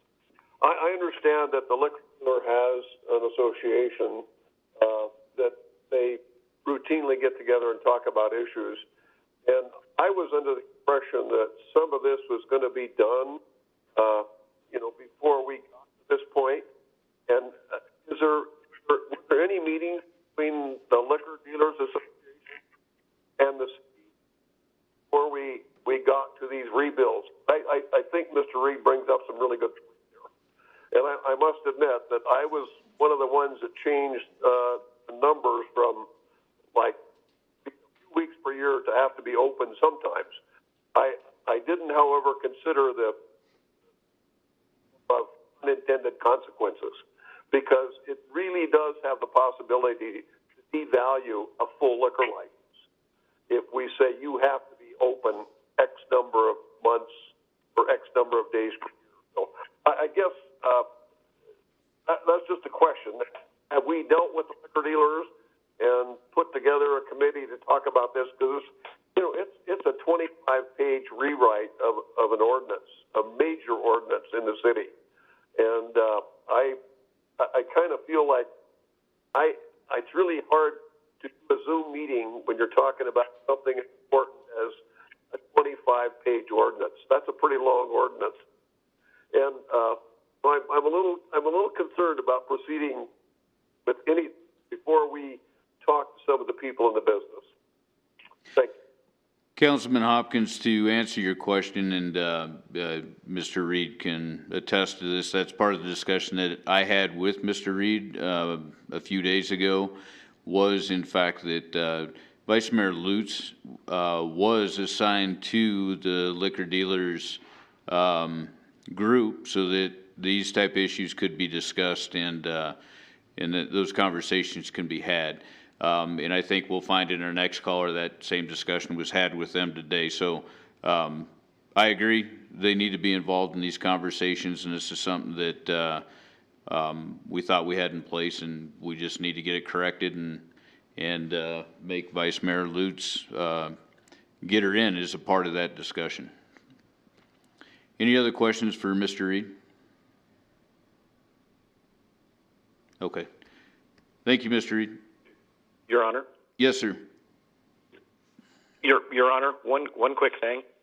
You and I did discuss the meetings and our bad on our side, and I think you'll probably hear that from your second caller.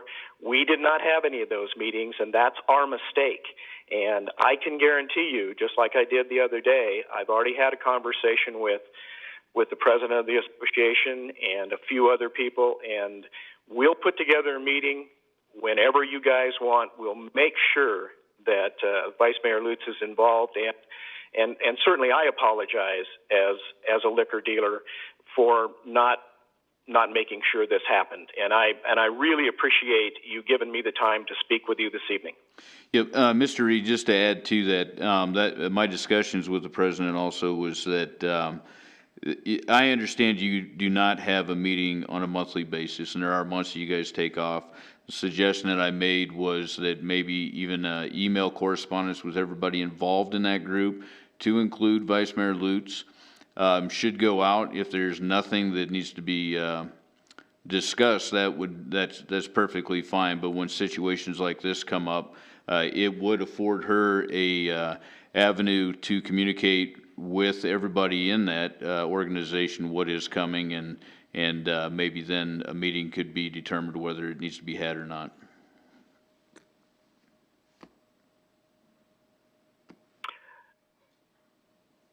Agree 100%. Okay. Thank you, sir. Thank you.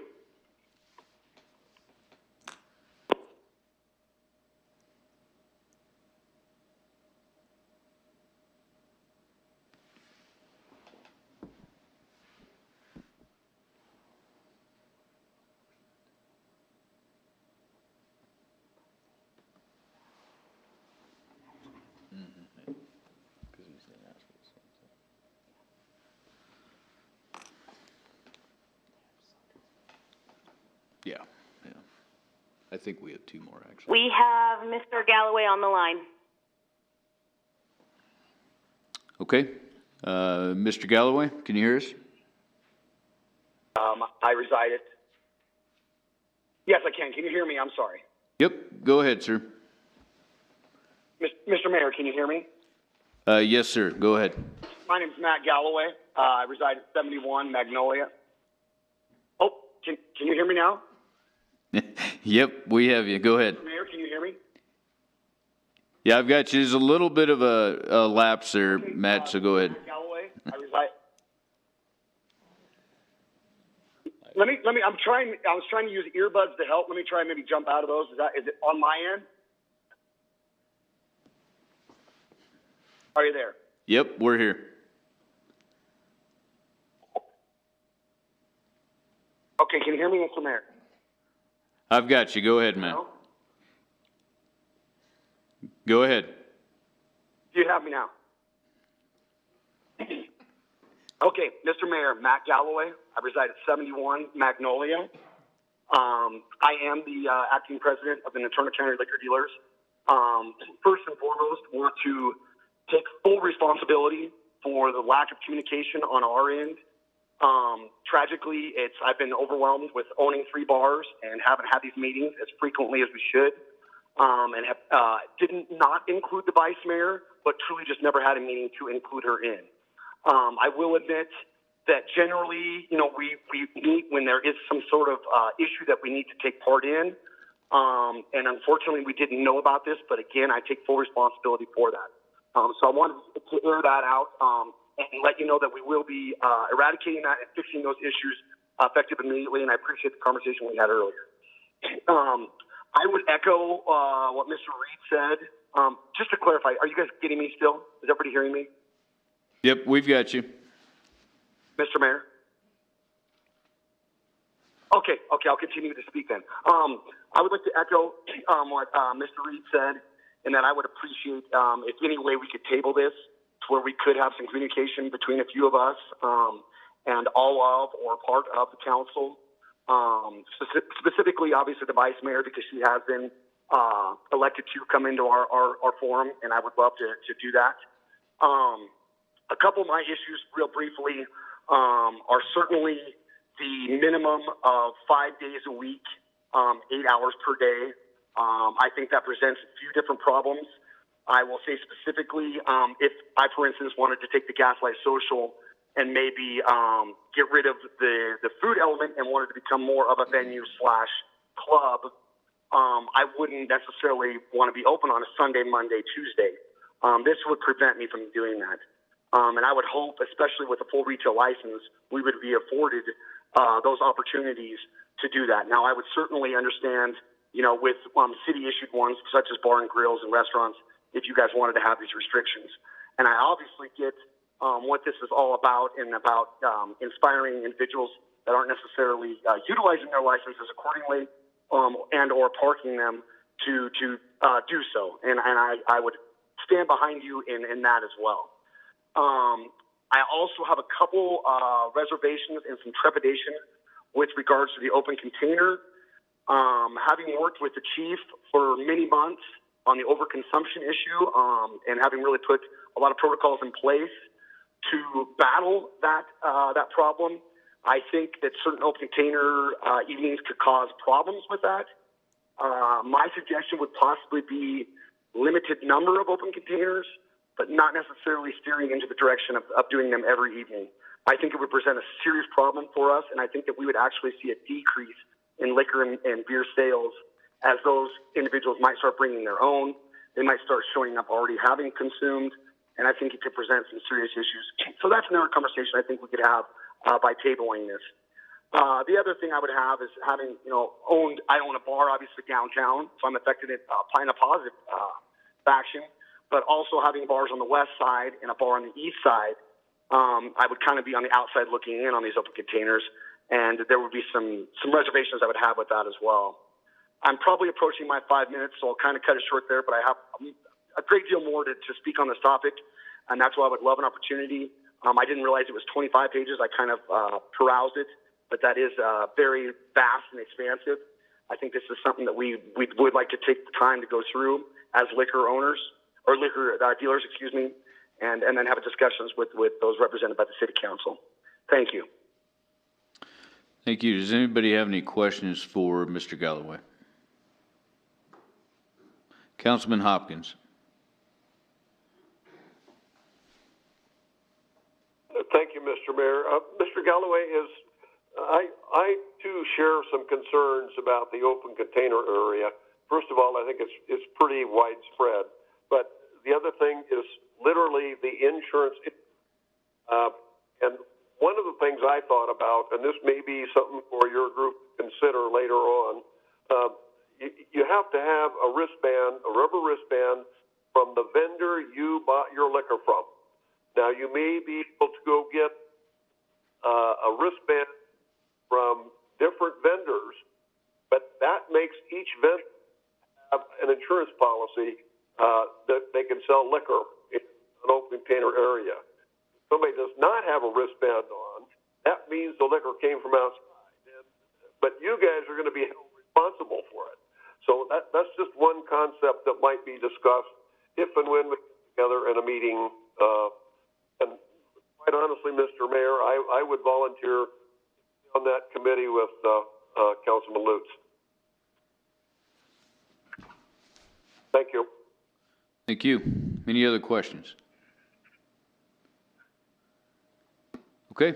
Thank you, Mr. Galloway.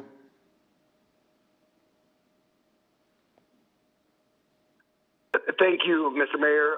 Thank you, Vice Mayor, and thank you, Councilman, for allowing me to speak. I appreciate it very much. And I appreciate all you guys have done through these tumultuous times. You guys have done a fantastic job in navigating these difficult waters. Thank you. Thank you. We can add Councilman, we can just add him on to that. Okay. Councilman Hopkins, we'll make you aware of the date and time that they have this meeting, but we'll put you on there with Vice Mayor Lutz. Thank you, Mr. Mayor. I appreciate it.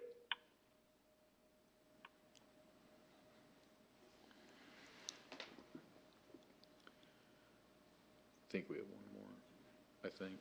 Hello? Hello.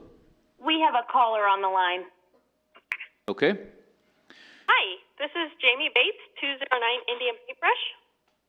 Okay, go ahead, Ms. Bates. I just wanted to comment on the area designated for the open container. I think it's too large and it should be tailored back. Maybe only like right around David Street and a block south, east, and west of David Street. I don't think it should be that large of an area. That's my only comment. Okay. Does anybody have any questions or comments for Mrs. Bates? Okay. Thank you, ma'am. Thank you.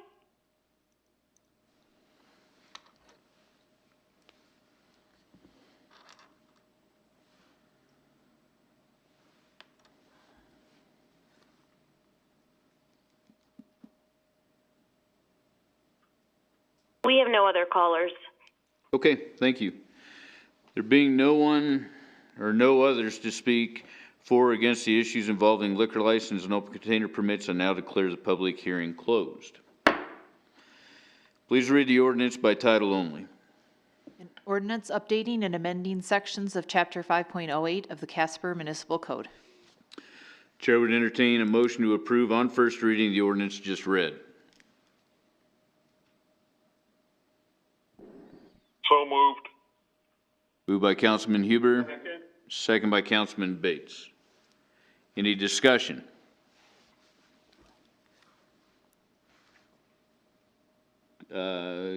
Councilman Hopkins.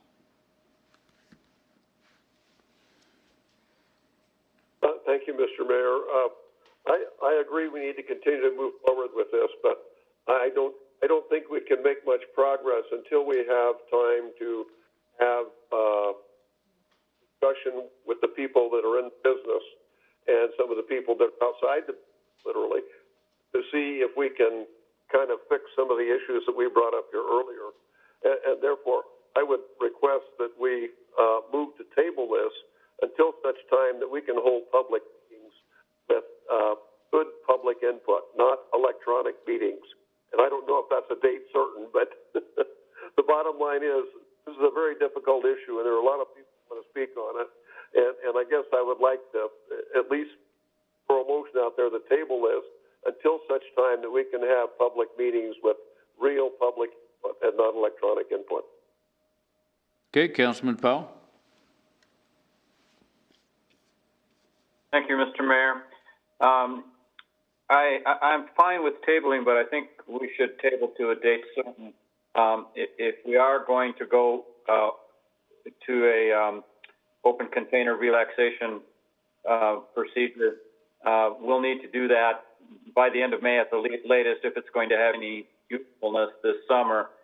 And the other matter that is a little bit more pressing is the special malt beverage permits that would allow the DDA to have an annual permit and not have to count their special malt, their individual permits over the summer.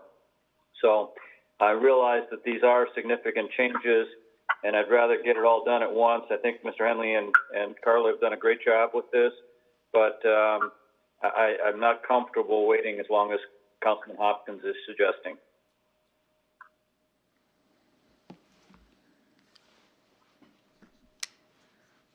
I would move that we table it until, sorry, I'm pulling up my calendar.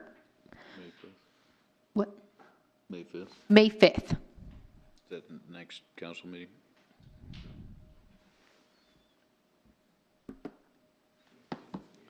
Right. I'm sorry. I'll second that, Mr. Mayor.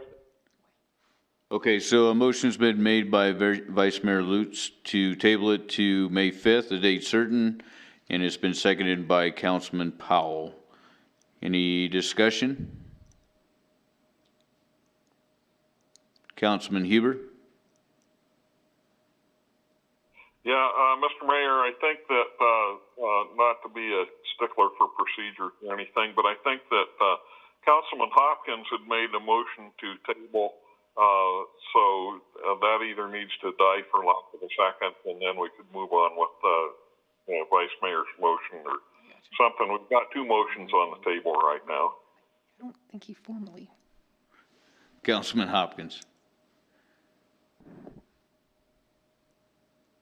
I would withdraw my motion in lieu of Councilman Lutz's motion. Thank you.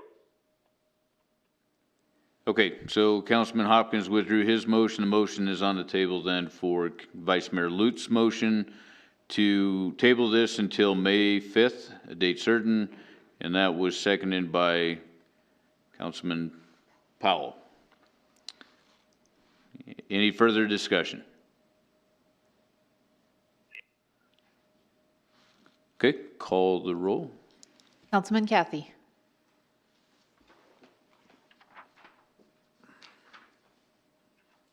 Aye. Councilman Powell. Aye. Councilman Bates. Aye. Councilman Pacheco. Nay. Councilman Huber.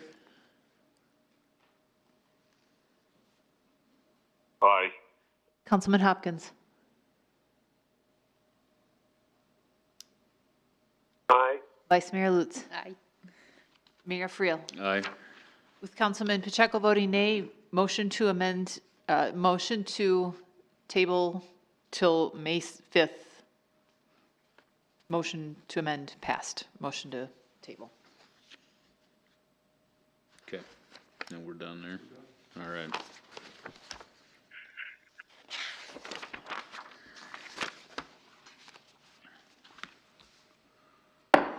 I now declare the public hearing open for the consideration of the ordinance amending Chapter 17.68 of the Casper Municipal Code. Mr. City Attorney, do you have any exhibits? Thank you, Mayor. We have two exhibits tonight. Exhibit number 1, correspondence from Liz Becker to J. Carter Napier, dated April 8, 2020. And exhibit number 2, affidavit of publication, is published in the Casper Star Tribune, dated April 1, 2020. Mr. City Manager? Thank you, Mr. Mayor, members of the council. This is a follow-up to the discussion council has had with respect to amending a C4 zoning application, which is generally considered a highway business application, to allow for gambling establishments or gaming establishments to be located within a shorter distance, if you will, to religious facilities. Council went through this discussion a number of years ago pertaining to a C2 designation, in which case that alteration was made. The proposal is made in the spirit of considering this designation, mostly because this type of designation is typically a more a broader classification that generally has a wider allowance of uses, and consequently not seen as a more difficult consideration for a change of this nature. Okay, council will now listen to public comment. Public hearing comments are limited to 5 minutes and no duplication of speakers will be allowed.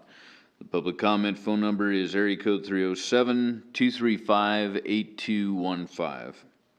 Do we have anyone wishing to speak in favor or opposition to the issues involving the ordinance amending Chapter 17.68 of the Casper Municipal Code?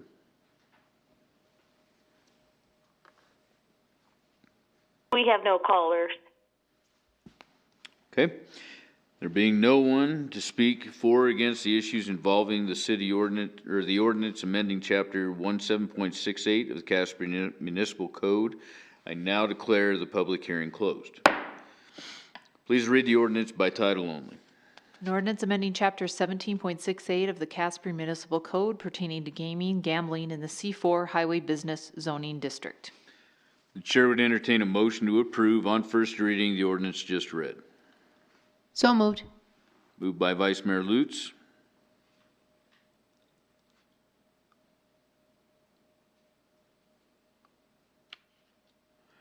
Second by Councilman Hopkins. Any discussion?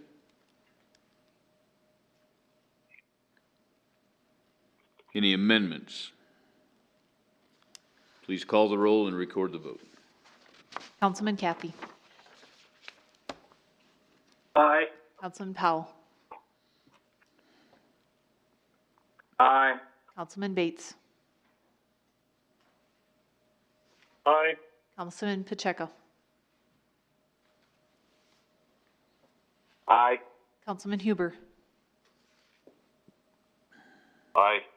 Vice Mayor Lutz. Aye. Oh, pardon me, did I skip Councilman Hopkins? You got him. He's thumbs Okay, and Mayor Friel. up. Aye. Yep. All members voting aye, motion passed. Please read the ordinance on second reading by title only. An ordinance approving the annexation, plat, and subdivision agreement for the Sun Trust Number 1 addition to the City of Casper and zoning said addition R3 1 to 4 unit residential. Chair would entertain a motion to approve on second reading the ordinance just read.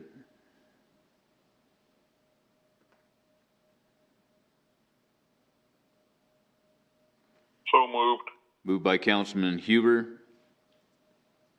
Second. Second by Councilman Hopkins. Council will now listen to public comment. Public comments are limited to 5 minutes. No duplication of speakers will be allowed. The public comment phone number is area code 307-235-8215. Do we have anyone that is called in at this time? We do not. Okay, any discussion? Any amendments? Please call the roll and record the vote. Councilman Kathy.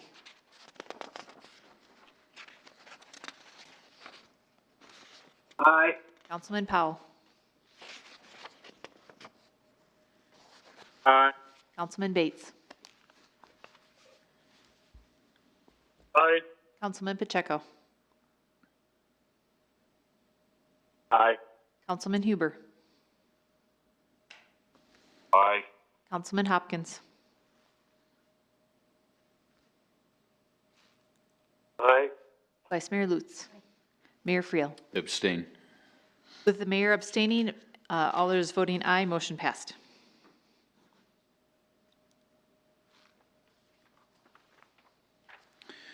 Please read the ordinance on second reading by title only. An ordinance creating the City of Casper, Wyoming Local Assessment District Number 157, ordering the construction of improvements therein, describing the same, directing the preparation of plans and specifications therefore, providing for the publication of notice to contractors, fixing the boundaries of said district, ratifying action previously taken, and prescribing details in connection with said district. The chair would entertain a motion to approve on second reading the ordinance just read.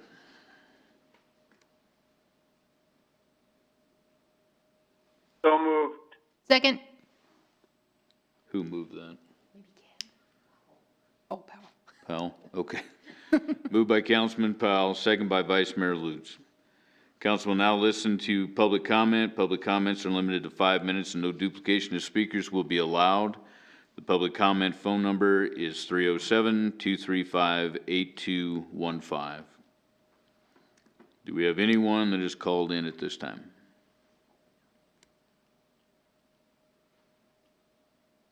There are no callers on the line. Okay, discussion?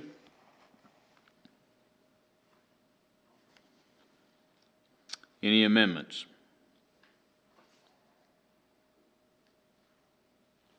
Please call the roll and record the vote. Councilman Kathy.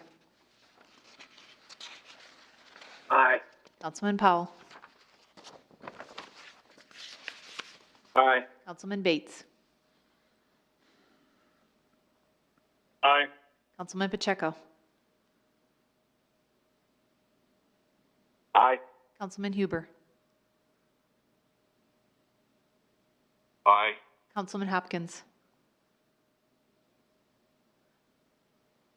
Aye. Vice Mayor Lutz. Aye.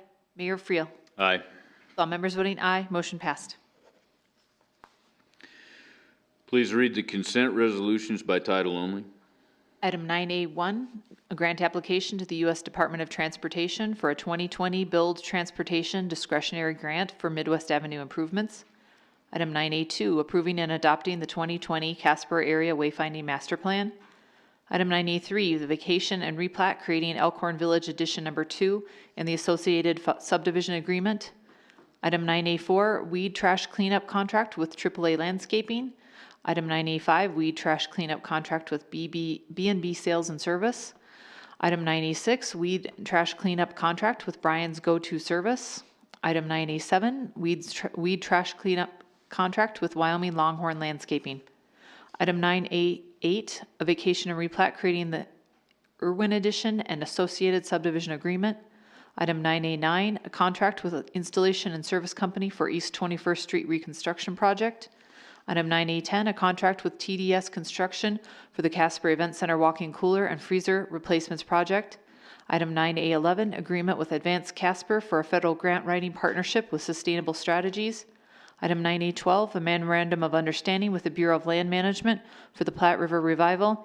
And item 9A13, the sale of a transit conversion van to the Wyoming Rescue Mission. Chair would entertain a motion to adopt the consent resolutions read.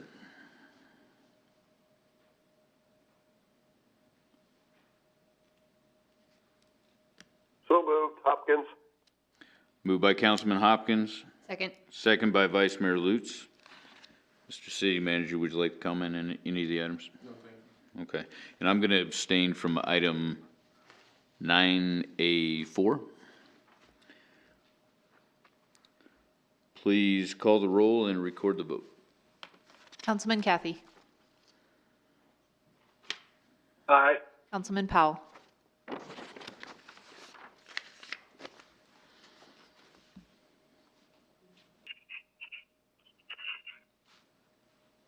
I'm sorry, I didn't catch. Councilman Powell?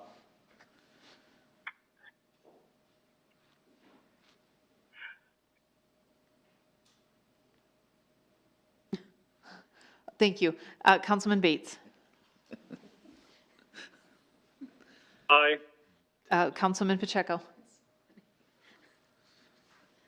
Aye. Councilman Huber. Aye. Councilman Hopkins. Aye. Vice Mayor Lutz. Aye.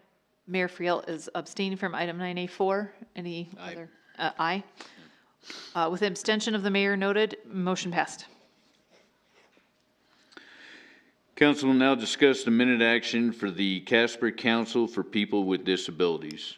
Because this is not on the consent agenda, it will be open for discussion by council. Please read the minute action title. Authorizing changes to Casper's Council for People with Disabilities, including changing the name to Casper's Council of People with Disabilities, necessary revisions to the bylaws, and the appointment of 4 new members to replace several members who have resigned. Chair would entertain a motion to approve the minute action agenda item just read. So moved. Second. Moved by Councilman Huber, second by Vice Mayor Lutz. Mr. City Manager. Mr. Mayor, members of the council, the Casper Council for People with Disabilities has suggested a couple changes with regard to their bylaws, most of which are housekeeping type revisions, but one of which is a little more than that, if you will, in that they would like to change the preposition in the title of their council from the Council of People with Disabilities, or excuse me, for people with disabilities to council, the Casper Council of People with Disabilities. So again, that would be from for to of. Sorry to confuse that a little bit. This motion also suggests some folks to be added to the appointment list, if you will, as members of said council. But again, primarily the conversation is with respect to, and request is with respect to the changing of their title. Okay, discussion. Councilman Kathy. Well, excuse me. I was the one that asked for this to be removed from the consent agenda, and I have a real issue with that proposition change. This was supposed to be a council for the people with disabilities. Their statements and everything say they are open to anybody to be on the council, but this name change sounds like they are trying to close it to a council of people with disabilities. And I didn't think that was what this was all about. I thought it was to promote help for the people with disabilities.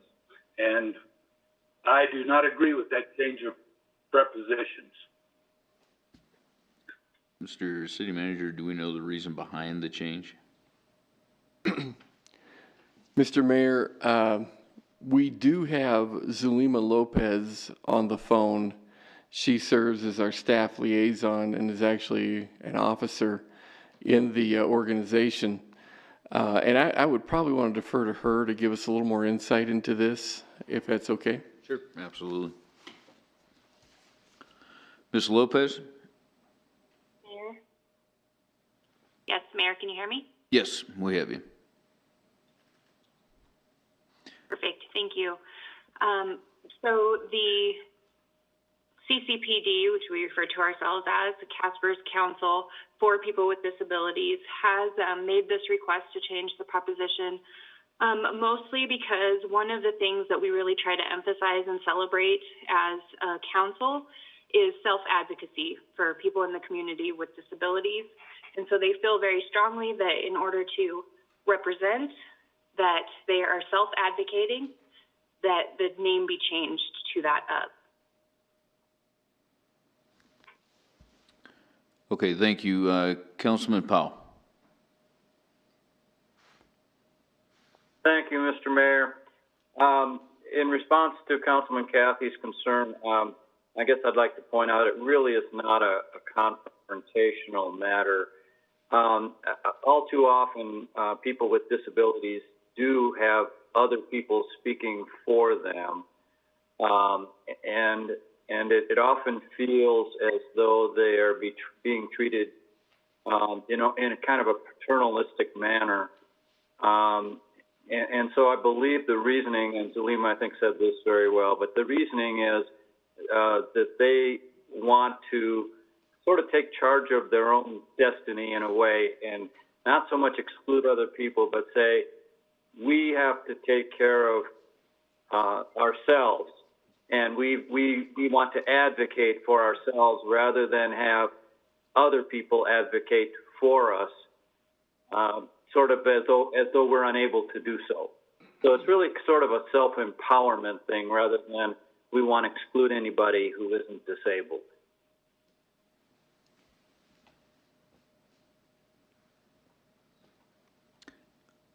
Okay, any further discussion? Any amendments? Okay, please call the roll and record the vote. Councilman Cathy. Nay. Councilman Powell. Aye. Councilman Bates. Nay. Councilman Pacheco. Aye. Councilman Huber. Aye. Councilman Hopkins. Aye. Vice Mayor Lutz. Aye. Mayor Friel. Aye. With council members Cathy and Bates voting nay, motion passed. Please read the consent minute action titles. Item 10B1, the purchase of one new half-ton extended cab pickup truck with 8-foot bed from Griner Motors. And item 10B2, rejecting the bids from Big West Landscaping LLC, DQ, Commercial Land Service Maintenance, and Two Brothers Lawn Services LLC for cleanup of weeds and trash-covered properties. Chair would entertain a motion to approve the consent minute action items just read.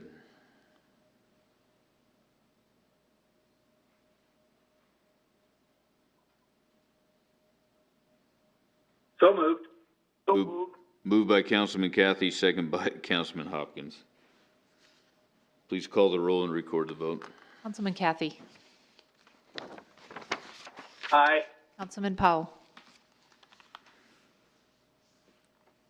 Aye. Councilman Bates. Aye. Councilman Pacheco. Aye. Councilman Huber.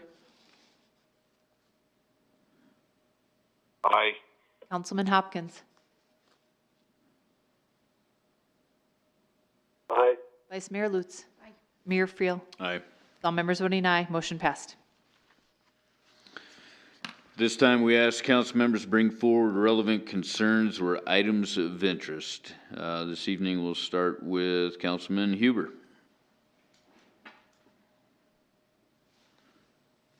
I just want to commend the people around town that are honoring the things that we need to do to try to contain the COVID virus. I have to say that I have been very disappointed. Yesterday I had occasion to go to the West Walmart to pick up a curb pickup thing. I sat there, I probably watched close to 75 people go into that store handful literally had masks on.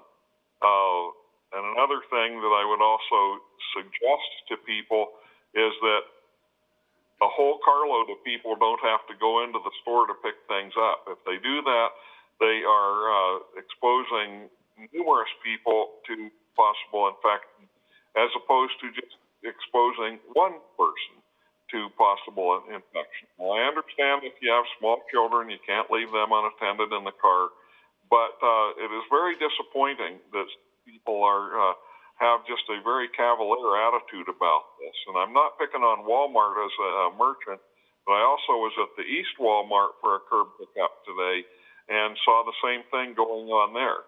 And I want to say one more thing about the COVID virus. I have heard people say that, well, personal liberty, and I want to take this responsibility onto myself. And if I take this responsibility onto myself, it's my fault, it's on my shoulders if I get contaminated. They are missing a very important point. If they go out and mingle around in the public, they have the potential of spreading this virus, not just danger to themselves, but danger to other people. And I've had citizens tell me, that's a lot like somebody that might say, I like to drink and drive, and if I drink and drive and run my car and hurt myself, that's on me. Well, that's true, but it also endangers other people. And I think that we need to be vigilant about this and recognize that our actions not only have a potential effect on ourselves, but also a potential effect on everyone in the whole community. And I just feel that it's really important that we recognize those things. I do want to commend everybody that has put up with so much. It feels like we're in a race and everybody wants to be close to the finish line. We all know that when you're in a race, you don't quit until you cross the finish line. Thank you, Mr. Mayor, and thank you to everybody else for patiently listening to me. Councilman Bates.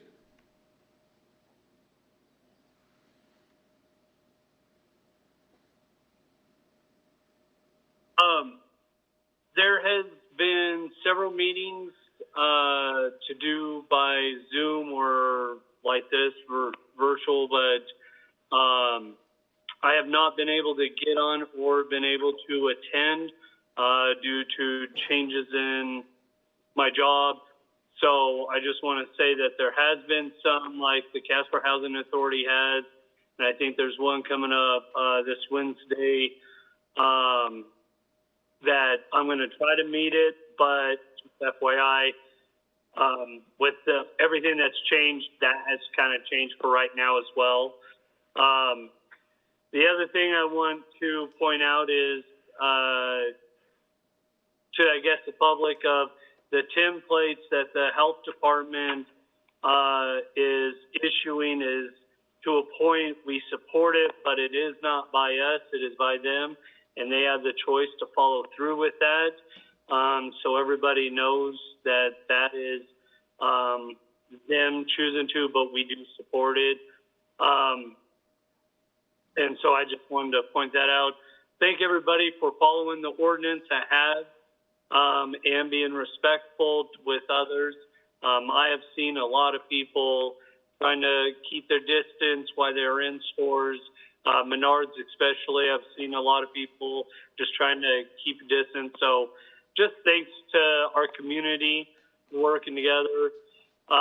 As everybody else, I hope we can get our businesses back up, not at full capacity and maybe not even half capacity, but that we can start moving forward if everybody practices the social distancing.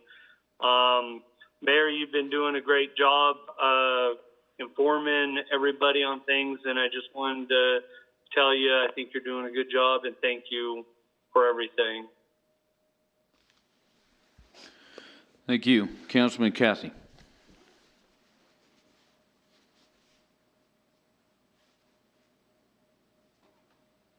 The one thing that I want to stress more than anything is, and I know Councilmans Hopkins, Powell, Pacheco, and Johnson were all on council back in 15, 16 when we went through the oil bust then.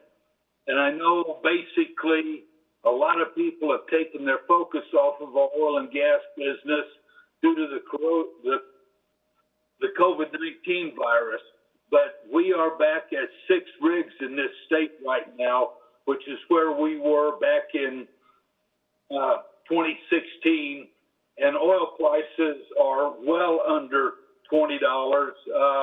For those of you that haven't been following, May contracts came yesterday, and for a while, WTI was a negative $37. So it is back above zero, but that is going to be hurting us significantly as we go forward, even once the COVID-19 virus is over.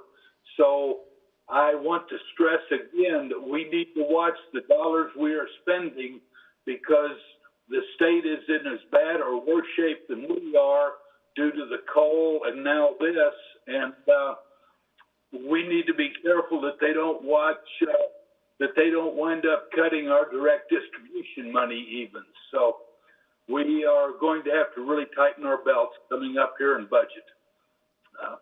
That was all I wanted to stress again. Thank you. Councilman Hopkins.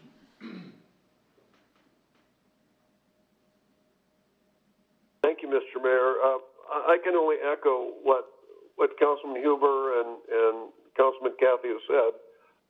The state of Wyoming is, we are badly wounded. We are not unlike Saudi Arabia. We are really, really, really dependent on oil and gas and coal, basically the mining industry. And I think we're going to have to figure out some things to do within our city to make ourselves whole over the next few years. And it may take some difficult decisions for us to proceed along those lines. But all I can tell you is, like a guy I used to work for, and I've told some of my fellow council members this, progress is a trial by a mile, hard by the yard, and a cinch by the inch. So we take it an inch at a time. Thank you. Thank you. Councilman Pacheco.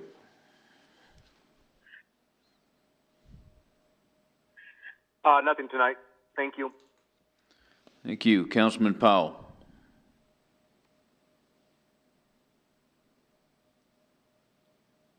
Thank you, Your Honor. I'd like to echo Councilman Huber's concerns about people wearing masks. Not only do we have large members of the public out in the community without masks, but we have store clerks in large numbers not wearing masks, which creates a huge exposure for them. In talking to Dr. Dowell about his concerns, which are many, that one keeps coming up over and over again, is we need to have people wearing their masks. And wearing the mask is never about protecting yourself, it's about protecting the people around you. And we all as models shouldn't be leaving our homes without masks. And we should be encouraging people to comply with that recommendation. The last thing we want to do is order that. But we somehow need to get the message out that this is really essential at this point. And I guess I'd also like to comment on some of the criticism we received about this whole issue of restricting people's constitutional liberties. People's constitutional liberties are restricted all the time. All you have to do to have your constitutional liberties restricted is break a law, and you'll be arrested, and you will not have freedom of movement, and you will lose your liberties. And that is exactly the situation we're in with this virus and people exposing others, innocent parties, to these risks. And yes, we are in the business of restricting liberties when people act foolishly and put other people's lives at risk, just as with DUIs and other actions as Councilman Huber discussed. And so this idea that we should never take away constitutional liberties, quite frankly, is nonsensical. We are talking about restricting liberties when people earn those restrictions. And I guess I'd also like to comment on the blitz that we received last week. These jobs are not popularity contests. We are city leaders, and we have a responsibility to do what we believe is in the best interest of this community. And sometimes that's popular, and sometimes it's not. And sometimes we just have to stand up to people and say, I know you disagree with me, but I'm going to do this because this is what this community needs right now. And we have a very weighty responsibility to guide this community through this very, very difficult period of time and make these decisions when there's no assurance of the outcome. I tend to be more conservative by nature, and I think we should probably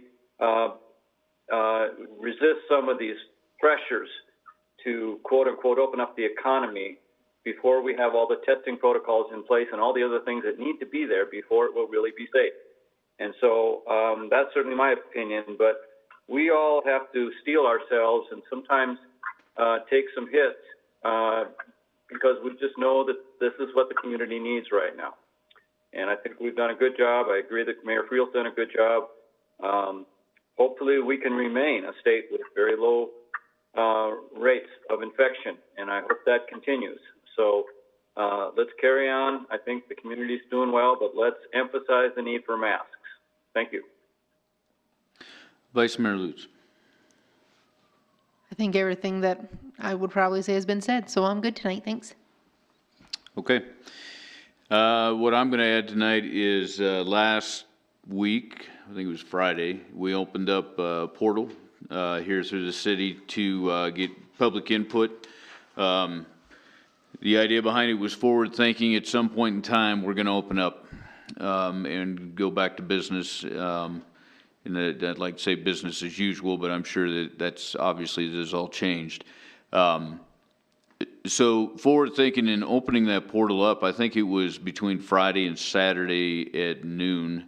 The staff has put together all the comments that came in from the public just up to that time frame is what I've received, and it's 19 pages long of comments. And there were a lot of comments that came in, and that's even weeding out the ones that just have an opinion one way or another of, you know, leave it locked down or open it wide open.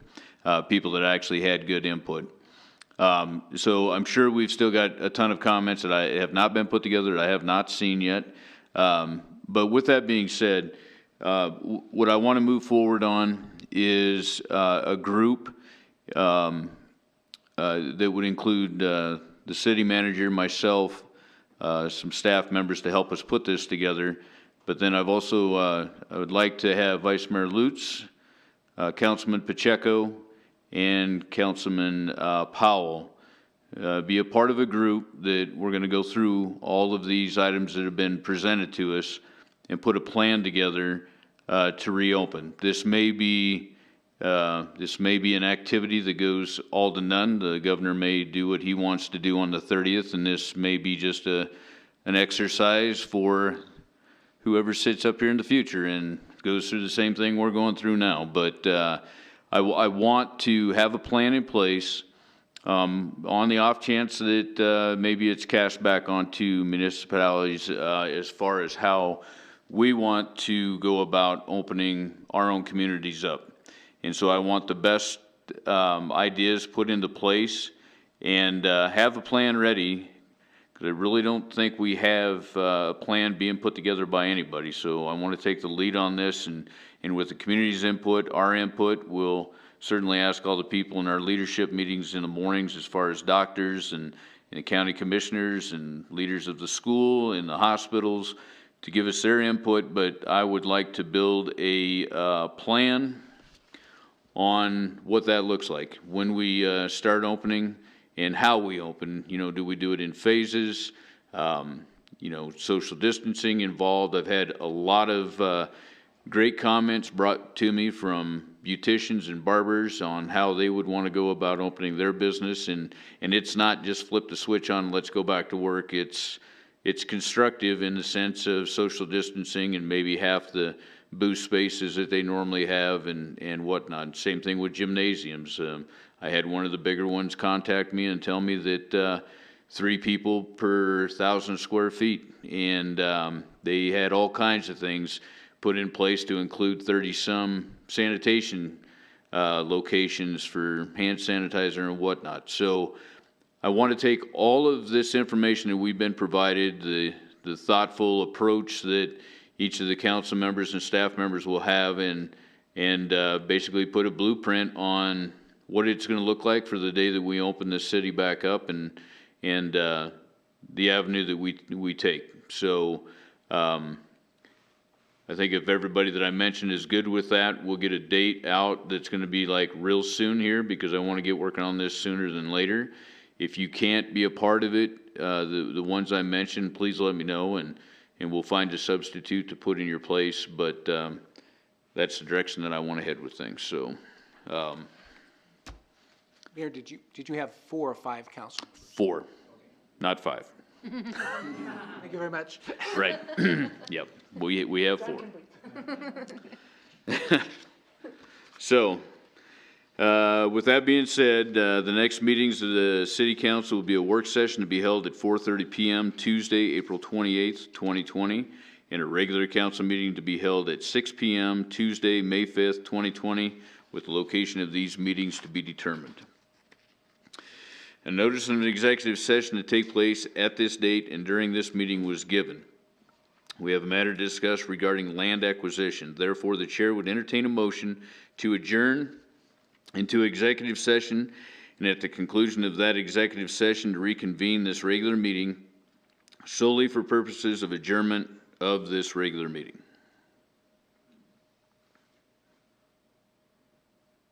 Hopkins, so moved. Moved by Councilman Hopkins. Second. Second by Vice Mayor Lutz. There being a majority of members present and a motion to adjourn into executive session having been moved and seconded, and that motion requiring a 2/3 majority of the council present, I will now call the roll. And Mayor, my apology. It was added to the agenda, but the script did not indicate you're also going to consider a personnel matter. Okay. So my apologies. It wasn't on the script, but it was updated on the webpage. On the webpage. Okay. So there will be a personnel matter that will also be addressed at the end during this executive session. Councilman Cathy.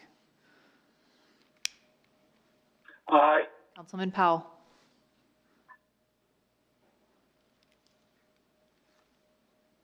Thank you. Councilman Bates. Aye. Councilman Pacheco. Aye. Councilman Huber. Aye. Councilman Hopkins. Thumbs up. Vice Mayor Lutz. Aye. Mayor Friel. Aye. All members voting aye. Motion passed. A greater than 2/3 majority of the council present voted in favor of the motion. We are hereby adjourned to an executive session. Council, please stay on the line while we resume once staff has reset the equipment.